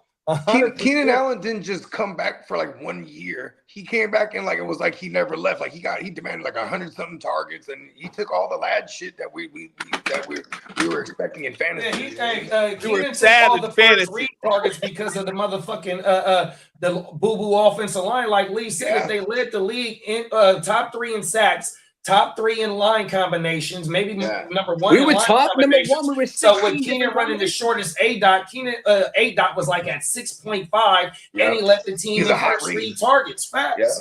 Literally a hot read every play. Come on now. Real talk. I mean, that's how they were moving the ball. You know what I mean? Because remember, they had run game woes too last year. So, you know what I mean? Like, it was a lot of the shorter passing game just because of that pressure coming through. Like, you know, theoretically, this is going to be the best offensive line that Mike McDaniels has had to work with too, because he had the best quarterback. Exactly. Yeah, best quarterback. I mean, look at Tua. Tua had one of the quickest releases because of that bad offensive line. I'm pretty sure Herbert's numbers weren't that far off of that as far as his release went last year. But like, you know what I mean? Now you get Herbert with some time in the pocket because theoretically your line's going to be healthy unless the Chargers curse, just strikes again. Yeah. Because that injury curse. And I'm going to double back on you too, Bogey. Watch this. Herbert has a cannon. Fucking Tua is limited to where he can throw the ball what side, a 20-yard out route, 15-yard out route from the far hash. You feel me? I mean, he throw a deep, pretty ball and all that, but he don't got no cannon like Jay Herbo though. This is another thing. Like the playbook is going to get highly expanded. And Jay Herbo is an athletic, mobile quarterback too. Look, bro, the sky the limit. But only thing is, bro, he runs like a gazelle. Wheels on wheels on wheels, y'all. Let's not forget that 6'6", 240 pounds of I date Madison beer. What the fuck you got on me, bitch? You know what's Come crazy? on Because now. this, like Jim Harbaugh, when he had Kaepernick, remember Kaepernick was his guy, and Come on, Kaepernick is his. I'll take all the heat. Anybody who wants to say Kaepernick wasn't worth it, I can talk to anybody about that. Here's the thing: is when he had Cap, you know, the Cap's the first 2 years, he's 250, 6'6". You know what I mean? Like, and they'll get running like a gazelle. And like I swear to God, he's still running against the motherfucking Packers. He's still running against the Packers. Yeah, he fucked them up in the divisional game, bro. I was at that game, bro. That motherfucker's still running against them. We almost got in a fight. We almost got in a fight at that game, bro. Cold world, bro. Anyways, these fools. Before he went vegan, you know, he lost all that weight. You know, and then we saw like, you know, the 230 Kaepernick. That was just real. That was different, right? But like I was saying when I first seen Justin Herbert running around, and this is before even Jim Harbaugh got there, I was like, bro, he's like a better white Kaepernick for real. You know what I mean? Because remember, Kaepernick had that cannon, but it was just inaccurate. Sure. Yeah, all he had was a fastball because he was a former pitcher at Nevada. He was a former pitcher at Justin Nevada. Herbert's the actual that's the thing. But that was Justin part of his Herbert's problem. JD nailed it. He's already put up the 5,000-yard passing season. He's already had multiple 30-plus passing tugs in seasons. Like, you know, it's really he's riddled with the injuries, but otherwise, and he doesn't have any playoff wins yet. Otherwise, he would be in the conversation of elite as far as talent goes, because they don't put him in that conversation at all. You're talking like, you know, Patrick Mahomes or Josh Allen or Lamar Jackson. Like, they never mention Herbo because he needs to show up in the post. You know what I mean? Hey, that you nailed it. By the way, Bogey, Tino, whatever the fuck that is. Sorry, I don't have my glasses on, guys. I can't see shit. That's my twin brother. No, he fucking better because it's set up for this. Oh yeah. Ironically enough, they don't run as much play action as you would think, and they run a lot less screen game than you think. But so many quicks, bubbles. I'm telling you right now, everything's cheat motion, jet motion, sky motion. This Mike McDaniel offense. If you don't have a player on your fantasy team from the Chargers that isn't Omari Hampton, maybe a lad, take a chance on Justin Herbert just in case, because he's going to get some yards on the ground. I expect him to get some also in the rushing game because Mike McDaniel's weird. He's a quirky guy, and he's never had a Justin Herbert. Would it be unlike him to say, you know what?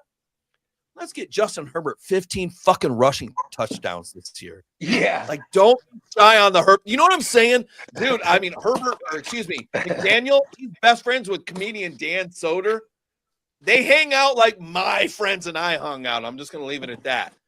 Weird, goofy shit. You know, a little bit of Hey, that's where he be cooking up all his motherfucking offensive plays at with his homies. They on Madden with the bong out there, you know what I mean? Still playing Madden like, oh, I can use this in my game plan this week. 100%. You ain't lying. Oh, and they do it. Whole world. And listen, this matters too. Yale grad, right? You went to Yale, right? Dude. Ivy League. Graduate. Is Yale one of the Ivy Leagues? It's one of the better ones. Come on, Who, Mike He's a McDaniel? smart motherfucker. Well, yeah, I mean, he was just raised by his, you know, Mike Shanahan, one of the greatest fucking minds ever in condition with go through the whole tree. They all are on the same fucking trunks and fucking veins. It's weird. Come on now. Yeah. Real talk. I mean, he remember the Washington team that had fucking McVay, McDaniel, and all these insane cats. LaFleur. I mean, they're all born. The nepotism is insane, but they had Taylor. They all of them are head coaches now. Yeah. Even Mike LaFleur. Shanahan was on the Texans when D'Amico was playing. Yeah. Right, and who's D'Amico now? One of the best. Come on now. Yeah. Cold fucking world, dog. Yeah. And motherfuckers you know who's the head coach? Gary Kubiak. Whole world, bro. Father of Clint Kubiak. And we're the other one. Damn it. So we had Greg. We got Clem. Where's we still got the other one. He's still on our squad, huh? Yeah, Clay. Oh, my mama, fact. I think it's Clay Kubiak. He's still one day, Clay Kubiak will be head coach. Yeah, next year. Shanahan gonna let him go. Got a movie promo in Middle Earth. Oh, world. It's crazy because they're all over the place. That whole we always bring this up too because it's just I still trip out. It's like the whole thumbprint is everywhere. That whole tree, it's I everywhere. love it though, Holy. don't you? Like, I want good football. I want innovative football, and they're always trying to like literally expound upon whatever somebody else did before them. Facts. I mean, look at so just look at McVay. We don't run 3 tight end. We got, you know what I mean, GKO has been in our end all be all, even though we might throw an extra tight end to help him block when we do run power game. But other than that, McVay has expanded that motherfucker definitely. I'm not too involved with the Packers. I don't know how maybe LaFleur has, but they all got their own extension and they all run different shit too. You know what I mean? And now that we get to see baby LaFleur and baby Kubiak now out there as well, we get to see how they going to expand on that bullshit 100%, bro. Oh my mama. And like how Bogey said, if we can go through even the defensive motherfuckers, you know what I mean? The Salahs and the fucking even the new guy D'Amico. hire in Miami. He's even Halfley come up because Halfley is from Green Bay. Yep. Hey, Jeff Halfley knows shit. He got a disciple for his OC. Yep. And you know who Haley came up under Salah. You know what I mean?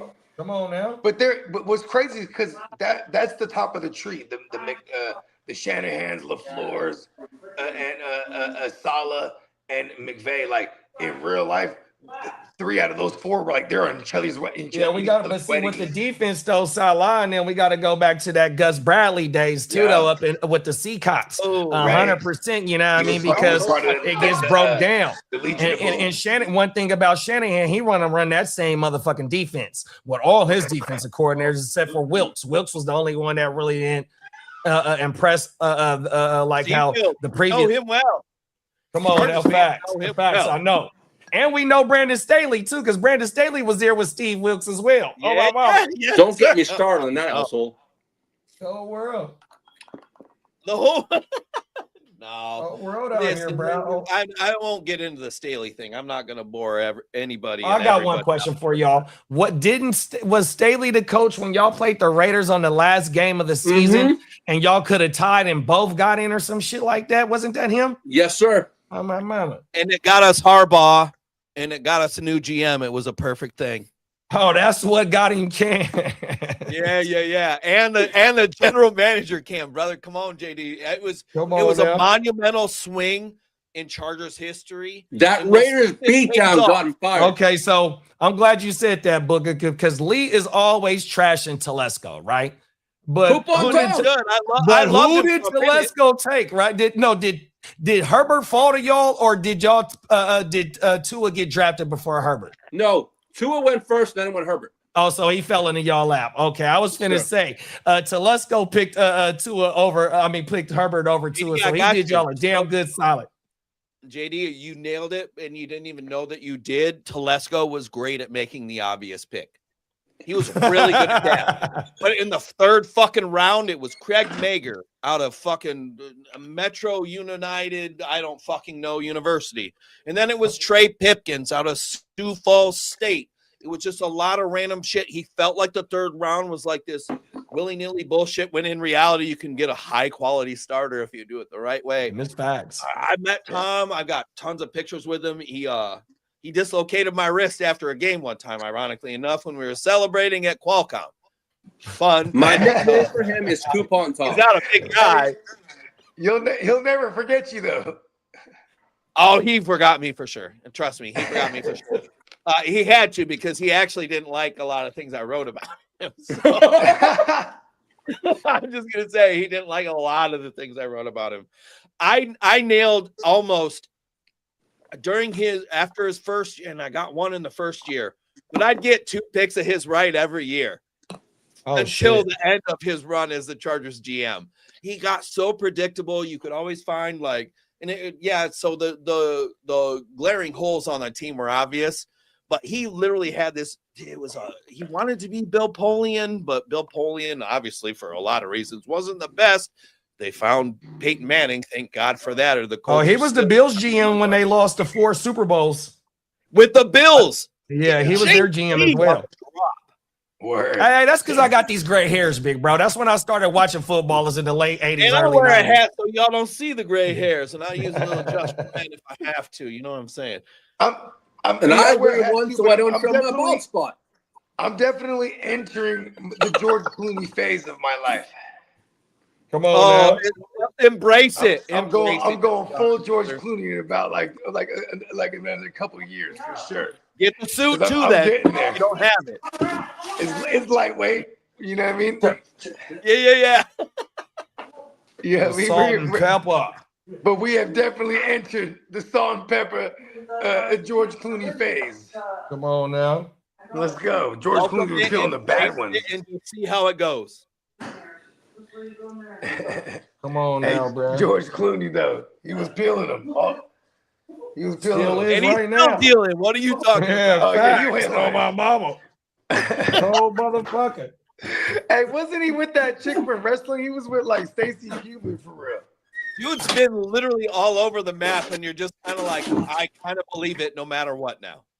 Right?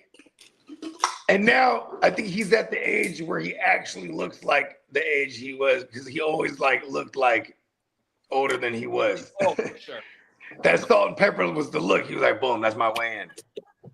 Well, it fit the roles at the time too, man. Right? He went from ER. He let it go to be a part of what he actually was to fit the roles that he was designed to be, and then he kind of fell into it, and he's like, I mean, I'm worth everything. Why wouldn't I be what I am? Yeah, now that I think about it, he was an ER, so he was a young doctor, right? But it's like, it made it realistic because, you know, it is, you would think someone in their like mid to late 30s is finally like, you know, a surgeon, like the high up there, or whatever the fuck he was, you know what I mean? So, yeah. You know what I mean? Oh, All right, and then he played that, man. Herbert is QB12. I'm mad. I'm mad. It's horrible. Oh, here go to he's going here. I'll pull it up right now. Yeah. In Superflex redraft, as of right now, he's going as the 8th quarterback being drafted. Oh wait, okay, damn, so the hype is I got real. the wide receivers. Let me go back to the quarterback. If it's 8, I like. So you got Allen, Drake May, Jaden Daniels, Burrow, Lamar, Caleb, Dart, and then Herbert as of right now. I wouldn't He's trust going at the Jaden 212. Daniels guys. No. I love Jaden Daniels. I don't trust him to stay healthy. Look at the O-line, moving parts. Just take a look. It's also just from a fantasy perspective, because you could say the same thing, like, and we would want it because it means he's gonna run more. You know what I mean? Like, because we you know, rushing yards for a QB is kind of one of those things. Yeah, I'm not drafting him. If he's going in, what you guys and think, guys? If he's going into August as the 3rd quarterback being drafted, bro, when it's draft time, I'm not taking him. Yeah, on my mouth. He's on my do not draft list. He is the all. 3rd quarterback. Fuck that. I'm not saying not draft him, but I'm telling you right now, when the guy has a lot to prove, even though he showed out as a rookie. And I'm just saying right now, if his agent is not saying, be a little more fucking careful this year and let's start to worry about future earnings. I know he wants to win every game and all that shit.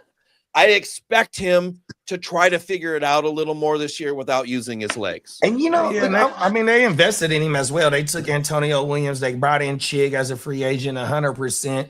Rashad White gonna help him on 3rd downs. The offense gonna be good 100%. You know what I mean? My thing is just as the 3rd quarterback in Superflex. Like, I don't even draft quarterbacks early in Superflex or single quarterback, but just that price tag as of right now, I'd rather take Joe Burrow. If I'm gonna take the 3rd quarterback, it'd be Joe Burrow over Jaden Daniels. Mighty Joe, baby. Yeah, for sure. Hey, if you're gonna take a chance, he would be the one I would take a chance on for sure. Because if they stay healthy, he's got T. Higgins and fucking Jamar, the best wide receiver in the NFL. By the way, and if that facts, bro. Yeah, they got a bad defense on paper again, more than likely. So it's like they're going to be in a ton of shootouts. No, they got Dexter. No, that front line. That front line is nice. But they lost. But they didn't lose Trey Hendrickson. You know what I mean? So like that's a no, they did tremendous all right blow. replacing him. I promise. Take a look at the roster. I promise. Yeah, they brought in Boye. They brought in Boye. Yeah, from they did. Seattle. I'm mad at the Boye pickup. Yeah, That's and then actually remember, mad Shamar decent. Stewart was going through what he was going through early in the season last year, Yeah. and he was a first-round pick on their D-line last year. He better be Shamari healthy because he Stewart. didn't play at all. And they brought in He wanted whatchamacallit. the They money, brought in the that's boy. why. They brought in Super Bowl winning Cook. Oh, that's Oh, right. Word. Yeah, I they forgot brought about in that Cook. pickup. Yeah, I think they got him playing safety. Since he spent money on the defense a little bit, we'll see what happens. If Burrow stays healthy, it's a completely different league, but I don't know if that happens. Yeah, I mean, because here's the thing too is I just hope because I'm like a Burrow, like Burrow's my favorite QB in the league right now, like personally. He's just dope, and for fantasy purposes, I just you know what I mean. Like I'm always willing to roll a dice with him because he's just my guy. You know what I mean? And like you know what I mean? I'm like it's obviously a team sport. You can't carry the whole team. But when he gets in those situations where he has to carry the whole team, I fucking love having him in fantasy. Joe Cool. Yeah. He's just there. He's gonna put up like we've seen him put God numbers up like nothing. Yeah, but I mean Jamar Chase, obviously, T. Higgins when he's healthy. They got crazy. And that's just another one too. They just got a crazy bad offensive line, beating up their guy. Said their guy get beat up. McDaniels, a heavy play action offense. They slide in that pocket to let him rip. Yeah, you ain't lying with that, bro. Yeah, and then 100%. boom, that's Trey Harris time.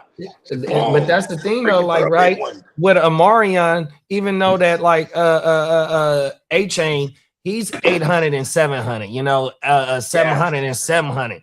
Amarion profile, bro. He's 6 foot and 220, 230. Like, bro, this motherfucker, he might get 1,400 on the ground third. So that means he getting 4.5 yards per carry. That's where, like Tino talking about that play action. That's where it's really gonna kill that dog. 100%. That's a fact. And they said Hampton's going to kill. He's in OTAs. He was killing it. The receiving game is going to be a big part of this game this year too. Yeah, he was highly efficient in the PPR game last year. Even though he only played 10 games, it was like 43 targets and like 30-something receptions. It was highly efficient between him and Herbert in the receiving game. How much is the hype on McDaniels there correlating with Hampton's ADP? Like, where's he going? I bet you he's probably in that second tier running back. I think Spencer had him in the early second tier. Here you go, right here. Yeah. I would this imagine is a 12. This is a 12 team. like mid-second. This is a 12 team. It's Bijan, Gibbs, McCaffrey, JT, Cook, Kenneth Walker, Genty, A-Chain, and then Hampton. I think Spencer had him in 14. Y'all noticing we got a great group of running backs for once? It's been a minute. I love it. Yeah, it's been. I couldn't think of a running back that we had like this at all. Here, I couldn't. Yeah, look at all this. You got in Superflex, you got Derrick Henry going at the 4.9, RB1. Cold world. You got Etienne going at the 5.5. That had a hell of a season. You got Javante going at the 5.6, dog. 100. And what I like is we have Mitchell. That little group right there is the group. Yeah, you ain't lying, Bogey. And then listen to this. You got Tootin, Swift, Judkins, and Montgomery all at the same within each other. 100%. That's the other group. Cold world. That's the value, bro. Yeah, them is facts, big bro. We've been talking about that. We've been talking about that this whole motherfucking show. That's what sucks too, because in the redraft, I probably won't have the Hampton or any of them, any of those that first tier. That you know what I mean? Their first 12 even. I just never. I'm looking running back in that range, you know, because there's just too much value. It's facts. Tino, I don't want. I'm going to tell you. I said this in the power, and what was it? Peacock said to me, Lee, what do you think about all those 3-score point games? I just don't want to see that shit, man. There was 3 years ago. We had too many of those 3-point games, and we lost them all, most of them. Yeah, that was like Chicago last year. Man, I don't want that shit this year. I want some one-score games. And that doesn't carry over from year to year. But one thing about y'all, though, I like y'all defensive pieces better than what Chicago has, and that's just using Chicago as the recent example. And then, like how Booger said about Washington, remember that NFC championship year, bro, they were in a lot of one-score games, 100%, you know what I mean? So that shit don't carry over from year to year. Chicago last year leading in turnover differential. And I want to say Washington the year before was up there like that with the turnover differential, bro. 100%. And Chicago don't even got no hell of a pass rush like that. Y'all got pass rush. 100%. Y'all got players on all three levels. It's a fact. Fair. So we're running out of excuses, damn it. Jesus. No, them is facts.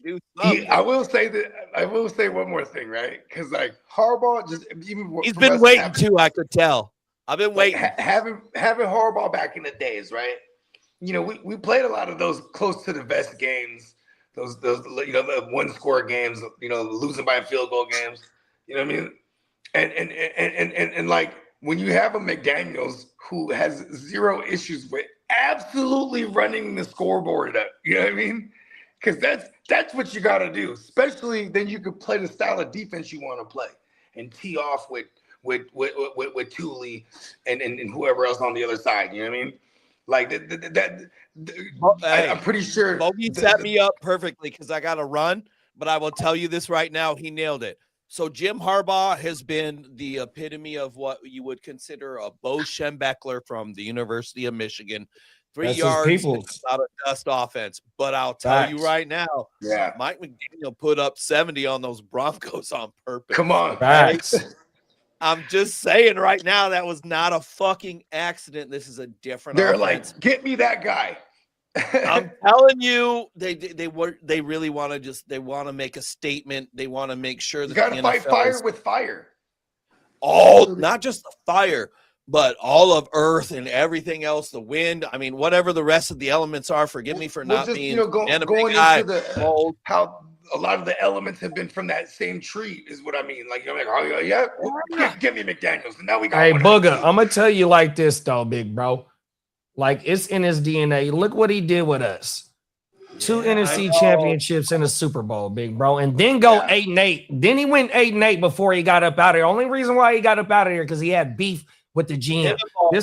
Bro know how to turn shit around 100%. Bro. And then like the main staple, like I said not too long ago, what him and McDaniel got in common is McDaniel was the run coordinator game in Frisco. Harbaugh in them Niner days, bro, that motherfucker want to run the ball, dog. 100%. I mean, shit, ball control and had that defense knocking motherfucking Vic. He had Vic Fangio with one of the best defenses there is, though, bro. Oh my mama, bro. Like y'all setting up, but like you just said, it ain't no more excuses, dog. 100%. No, you JD, I appreciate you so much. Listen, gang, it's a Harbaugh. Everybody looks at a Mike McDaniel offense. And you automatically see just what happened in Miami and Tyreek Hill and Jalen Waddle and fucking all these other random cats. Mike Gesicki, he made Mike Gesicki look good. That's embarrassing. Get Gesicki with it around the league. They couldn't defend. But listen right now, they're gonna run the fucking football before they even consider trying to establish the passing game. This is going to be a multifaceted game. I'm telling you, it's 13 personnel. But look at what they did, bro. They brought in badass. They brought in I forgot the center that y'all the guard to play center 100%. And then Jake Slaughter. Control. There we go, Jake Slaughter, bro. They rebuilt their line, bro. And then Control Alt Delete and Slater. They also first round picks. Like, bro, the offensive line been rebuilt, dog. That's how you let you know that they gonna run the ball. Healthy. They gonna run the ball. That's what that mean to me, bro. 100%. We gonna be able to have the run be able to predicate the defense. It's not and the then pass you bring over predicating Alex Ingold too. And Ingold, a fullback. That lets you know right there too. And he was in Miami. He was in with Miami with Brett. Oh, everything. Oh, they gonna run this ball, man. There were 2 players. Mike McDaniel, as soon as he was hired as the Chargers offensive coordinator, he put up, and I need you to understand when I say this, this is literally legit. We've seen all of it. It's 1,000% confirmed. He put up wanted posters for Keaton Mitchell, the running back, formerly of the Ravens, and then Alec Ingold, the fullback, formerly of the Dolphins. I'm telling you right now, if you're not paying attention, we love Harbaugh. I'm excited. I'm still glad that he's the Chargers head coach. But if you don't understand the impetus and the power that Mike McDaniel, the offensive coordinator, has, you're not paying enough attention. But if you want to pay enough attention, make sure you tune into this podcast, guys. I'm Booga Peters. I got to get out of here. I'm telling you right now, JD, Bogey, Lee, I love y'all. And Tuesday night is going to be fun. Yeah, baby. We love you too, man. Appreciate you. Come on now. You're Nothing but welcome. love, big bro. Yeah, man. You always You pull up whenever the fuck you want to pull up, big bro. Man. Oh, I didn't tell you. I told Lee about this. I don't ask to be on a show. Come on now. Yo, you're always welcome. Whenever you're free, man. If we rocking, you can just no, not that whenever. Ask me, I'm pulling up. But if I that shit. There you go. And Booga, come on, y'all. Oh, You know while what I I mean? have you, Bogey, Booga asked me to be his co-host on Tuesday nights. There you go. Look at that. Go.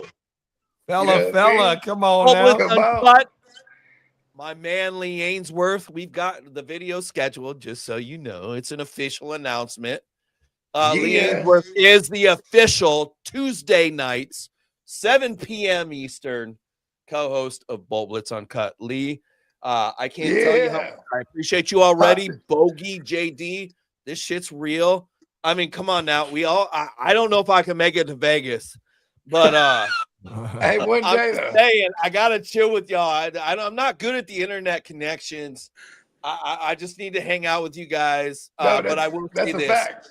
Thank you for all the support you give to Lee. Lee is he's one of them cats, dude, that we get to appreciate, and I hope y'all appreciate him.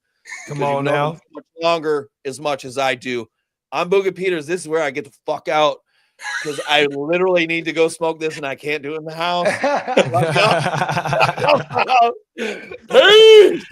Come on now, big bro. Let's go. Yes. Keep it lit, my brother. Booga Peters, Blitz Bolt Uncut. Man, that's a tongue twister. Bolt Blitz Uncut. Yeah, right. man, he's keeping it lit. I fuck with, bro. Come on now. He goes. I'd love to come next year to Vegas. Once again, too, another one of those cats. Okay, you gotta drink more water. Another one of those cats, just super. He got one of them. Like, bro, his voice. He was born to do this shit, bro. Facts. He was on ESPN. Too. But like, you know what I mean. But and that's what's dope is, you know what I mean, because there's people that can deliver good, and they're delivering other people writing for them. You know what I mean? When you're the dual threat. You know what I mean? Facts. Yeah, you know what I mean? He got one of those. He asked me, he told me 2 days ago, he asked me to be his co-host. Look at Peters, bang. That's right, Lee. That's right. Stay working, bro. Oh, everything. Wow. And he told me what he'd like is I was consistent on the Chargers news, and it was my personality. That's right, bro. Working. But you know what I told him? It wasn't all me. I said this. It's a teamwork. I wouldn't have been able to do it if it was. I said if I didn't have from Peacock, you, Bogey, I wouldn't have been able to do this shit if it wasn't for y'all. So to me, I take I thank him, but I'm not taking full credit because I learned from each and every one of you. The iron sharpen iron, dog. Iron. That's why we do this shit every day. You got to remember though, like. You said the GWN kicked off a couple of days before your birthday or after your birthday? The day after my birthday. So June 21st, 2024, right? Yes, sir. So like it's almost 1,000 videos in. So you just got to remember, bro.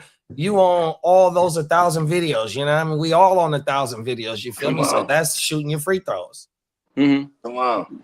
No, but as you always say, iron sharpened iron. Watch the tape, you'll get better. Yeah, at first, I ain't gonna lie, I didn't watch the tape, but the more I did watch the tape, hey man, you make these fucking weird ass expressions and shit. Lee, did you watch the tape? Yep, I did. I mean, I'm like, you're lying, Lee. Okay, I didn't watch it, but Catherine watched it. I'm like, you gotta watch the film with her. But you know what I do now? When I have the show on, I have the big TV on, so I see my big ugly mug, so I see what I'm doing. Come on, there you go. And I'm like, right. I don't like looking at myself that big, but I see what I'm doing. I'm like, oh shit, I write that down. I used to put the show on the little 80-inch joint, and then I used to do the show, boom, have it in the background. You know what I mean? Come on now. It's a fucking paradox shit. That's what we're gonna do at the house. Right. We're gonna make sure that we see the chat while we drafting, you know what I mean? That way we stay shouting out the chat, because you know what I mean, we gotta make sure with the motherfucking giveaways that we got going on, you can enter to win this Jackson Smith and Jigba mini helmet, autographed mini helmet, Super Bowl you know winning. who's gonna be one of the keys too is Matty Law. Because Matty Law, he was like, just teach me what to do, and I'm gonna do it. You know what I mean? We're gonna make sure that we produce a hell of a show for y'all, man. Y'all make sure that y'all stay tuned for the multiple giveaways during the West Side League second annual draft. 100%. There's gonna be multiple items you can win. There's gonna be multiple ways that you can get double entries. You know what I mean? You can go spend some money at the neonpeacockmerch.com for every fucking dollar you spend. That's gonna get you multiple entries. Every dollar, another entry, 100%. So you know what I mean? And it's a sale right now. Take full advantage of that sale. Tell them, Lee. Yes, sir. Everything. It's till July 7th, 35% off site-wide, $14.99 tees until July 7th. Cold world. No. Facts. I mean, seriously, some of that shit, man. I got to get my bone shirt. That's one thing I do. Now that I got my phone out of the way, I know exactly what I have. Man, I am so excited because I can take some kick-ass video. I had a 128 on my last phone. I went to 512, man. This fucking thing rock and roll. Talk shit. Talk you know what shit, sucks? big dog. Every time I go to what is it called? I'm ready for upgrade. But every time I do upgrade, the last like 3 in a row, they would only have like the 60 gig joints. I'm like, what the fuck? They told me to call ahead of time to make sure. Yeah, that's what you're supposed to do, Bogey. Maybe just call the 611. Yeah, call 611 and you can get it sent to your house. You don't gotta go into the you don't gotta go into the AT&T store. You do all that shit over. Because I got AT&T as my cell phone provider and as my internet for the studio. 100%. I'm completely locked in with them, bro. Yeah, because this phone I got right now, that bitch got sent to the house. Yeah, because I'm after Vegas. I'm gonna do the AT&T internet in the house. They internet is slapping, bro. Oh my mama, that shit ain't no. Only thing is fiber optic, so it's a thin ass cord, and if you fuck it up, bro, they're gonna charge you $100+ to come out and fix that bitch. I didn't have my puppies chewed that bitch up 100%. At least my dogs are old enough; they don't chew that kind of shit. You gotta be careful, so because I got my modem on the ground. I need to put it in the windowsill. But they put it the last time they fixed it, they put the fiber optic at damn near the top of the door height on everything. Oh, okay, yeah, facts. But you just got to keep that fiber optic cable fully protected, dog. That motherfucker thin as shit. Oh my mama, AT&T go crazy. And you get free when you get the internet. I got free HBO Max on everything. That shit. I already have that with the cable company, so I'm good with that. Shit, I paid for HBO Max. Oh my mama, you got AT&T? No, I have AT&T. I got Xfinity. Oh, you got Xfinity for internet. Okay. Yeah. Yep. And then I've had Sprint for hella long with my main phone, and then goddamn they get bought out by T-Mobile at one point, and then I swear it's just been all like ever since they've been on T-Mobile, I can't even get any phone. It's like more than 60 gig ones. You know what I mean? I'm like, you at least get the 120. Like, oh, we don't have any more. I'm like, why do I? It's just annoying. JD, they had that full phone at the store yesterday. I actually held it. It was not that bad.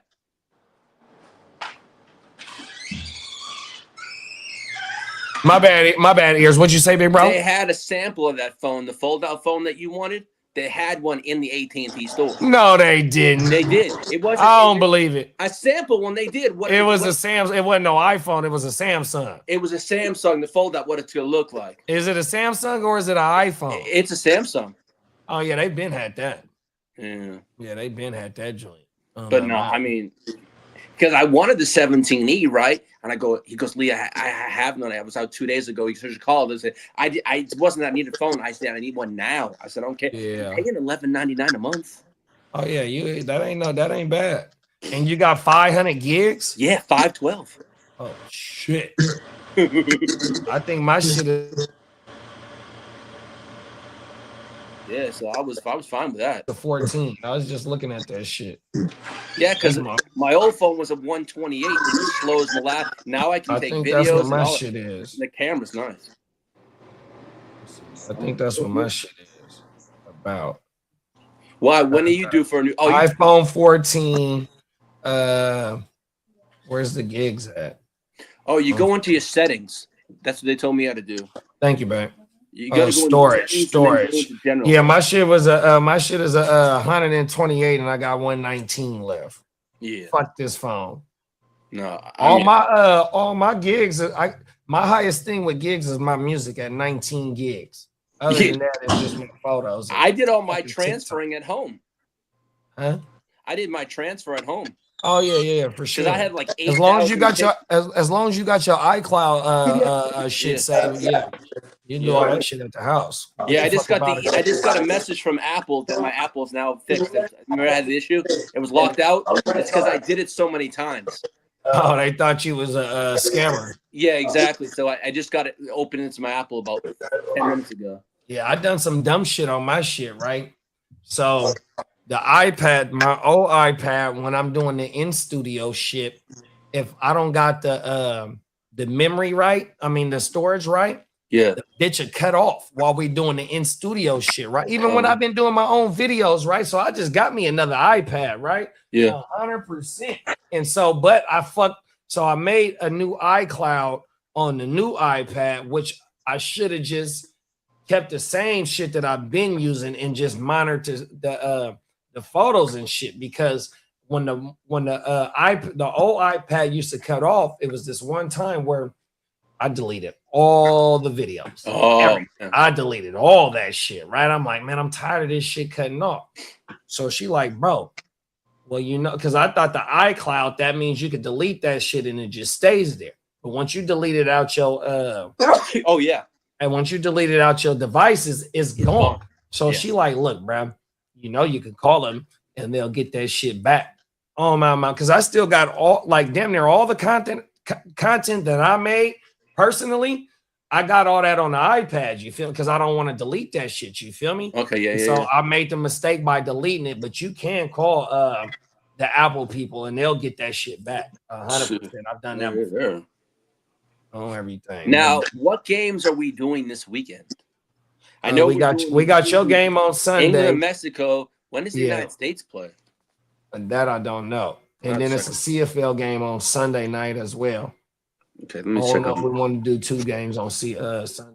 Let me see what this looks like here. So America, they should play Monday because we played the day after y'all. Yeah, so I'm looking at their schedule right now. So okay, so the next 5 days, this is so I'll say Saturday, this Canada and Morocco.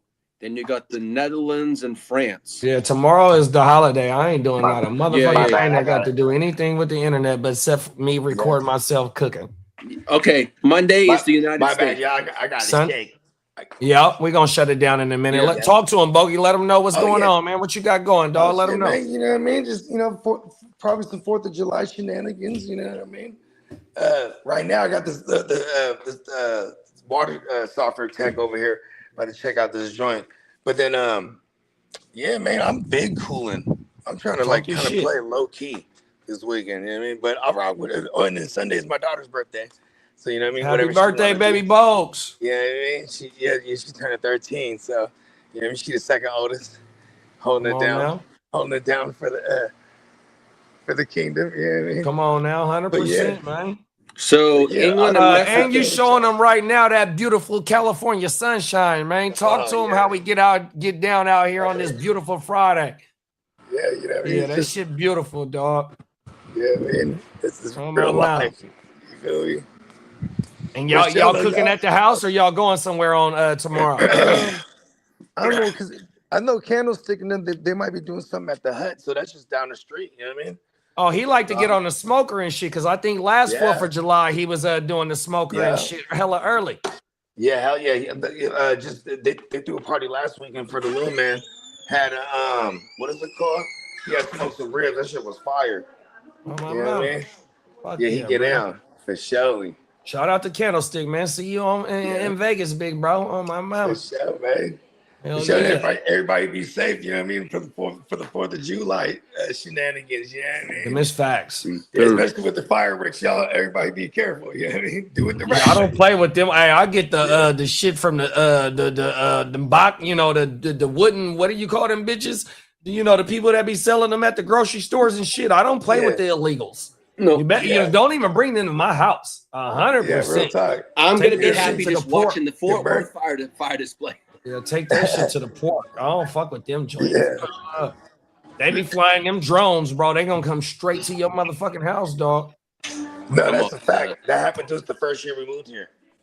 You know what I mean? We start firing them up on the drones, came through swarming. They coming, bro. Trust me. They don't play about that shit. No, that's a fact. But yeah, for sure, y'all. Come on now. In a minute, big bro. Happy 4th of July. Happy early birthday, baby Bogues, man. Yeah, man. Happy 4th of July, y'all. And happy birthday, Mac Dre, too. She got the same birthday as Mac Dre. Happy birthday, Furley Goat, man. To the Furley Goats.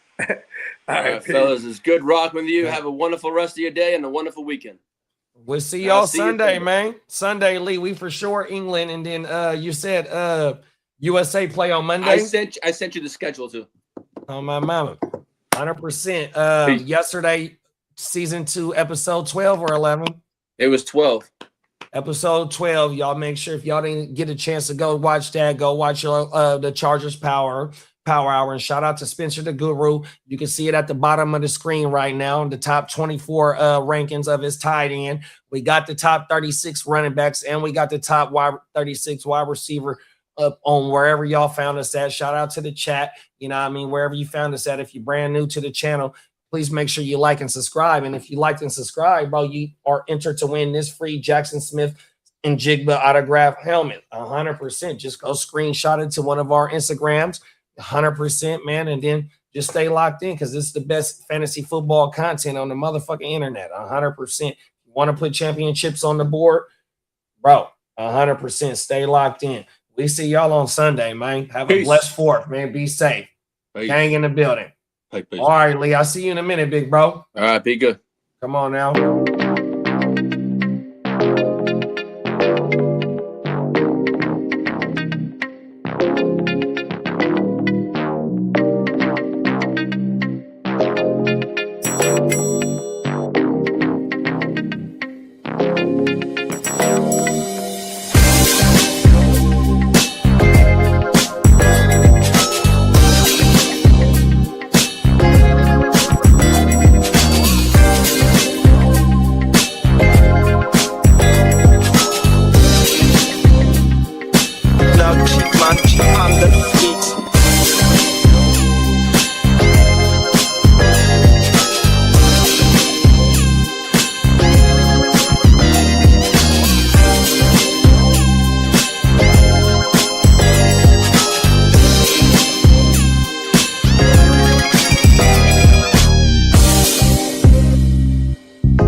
Yeah, I'm getting it. School of hard knock. I'm the mascot flipping shit.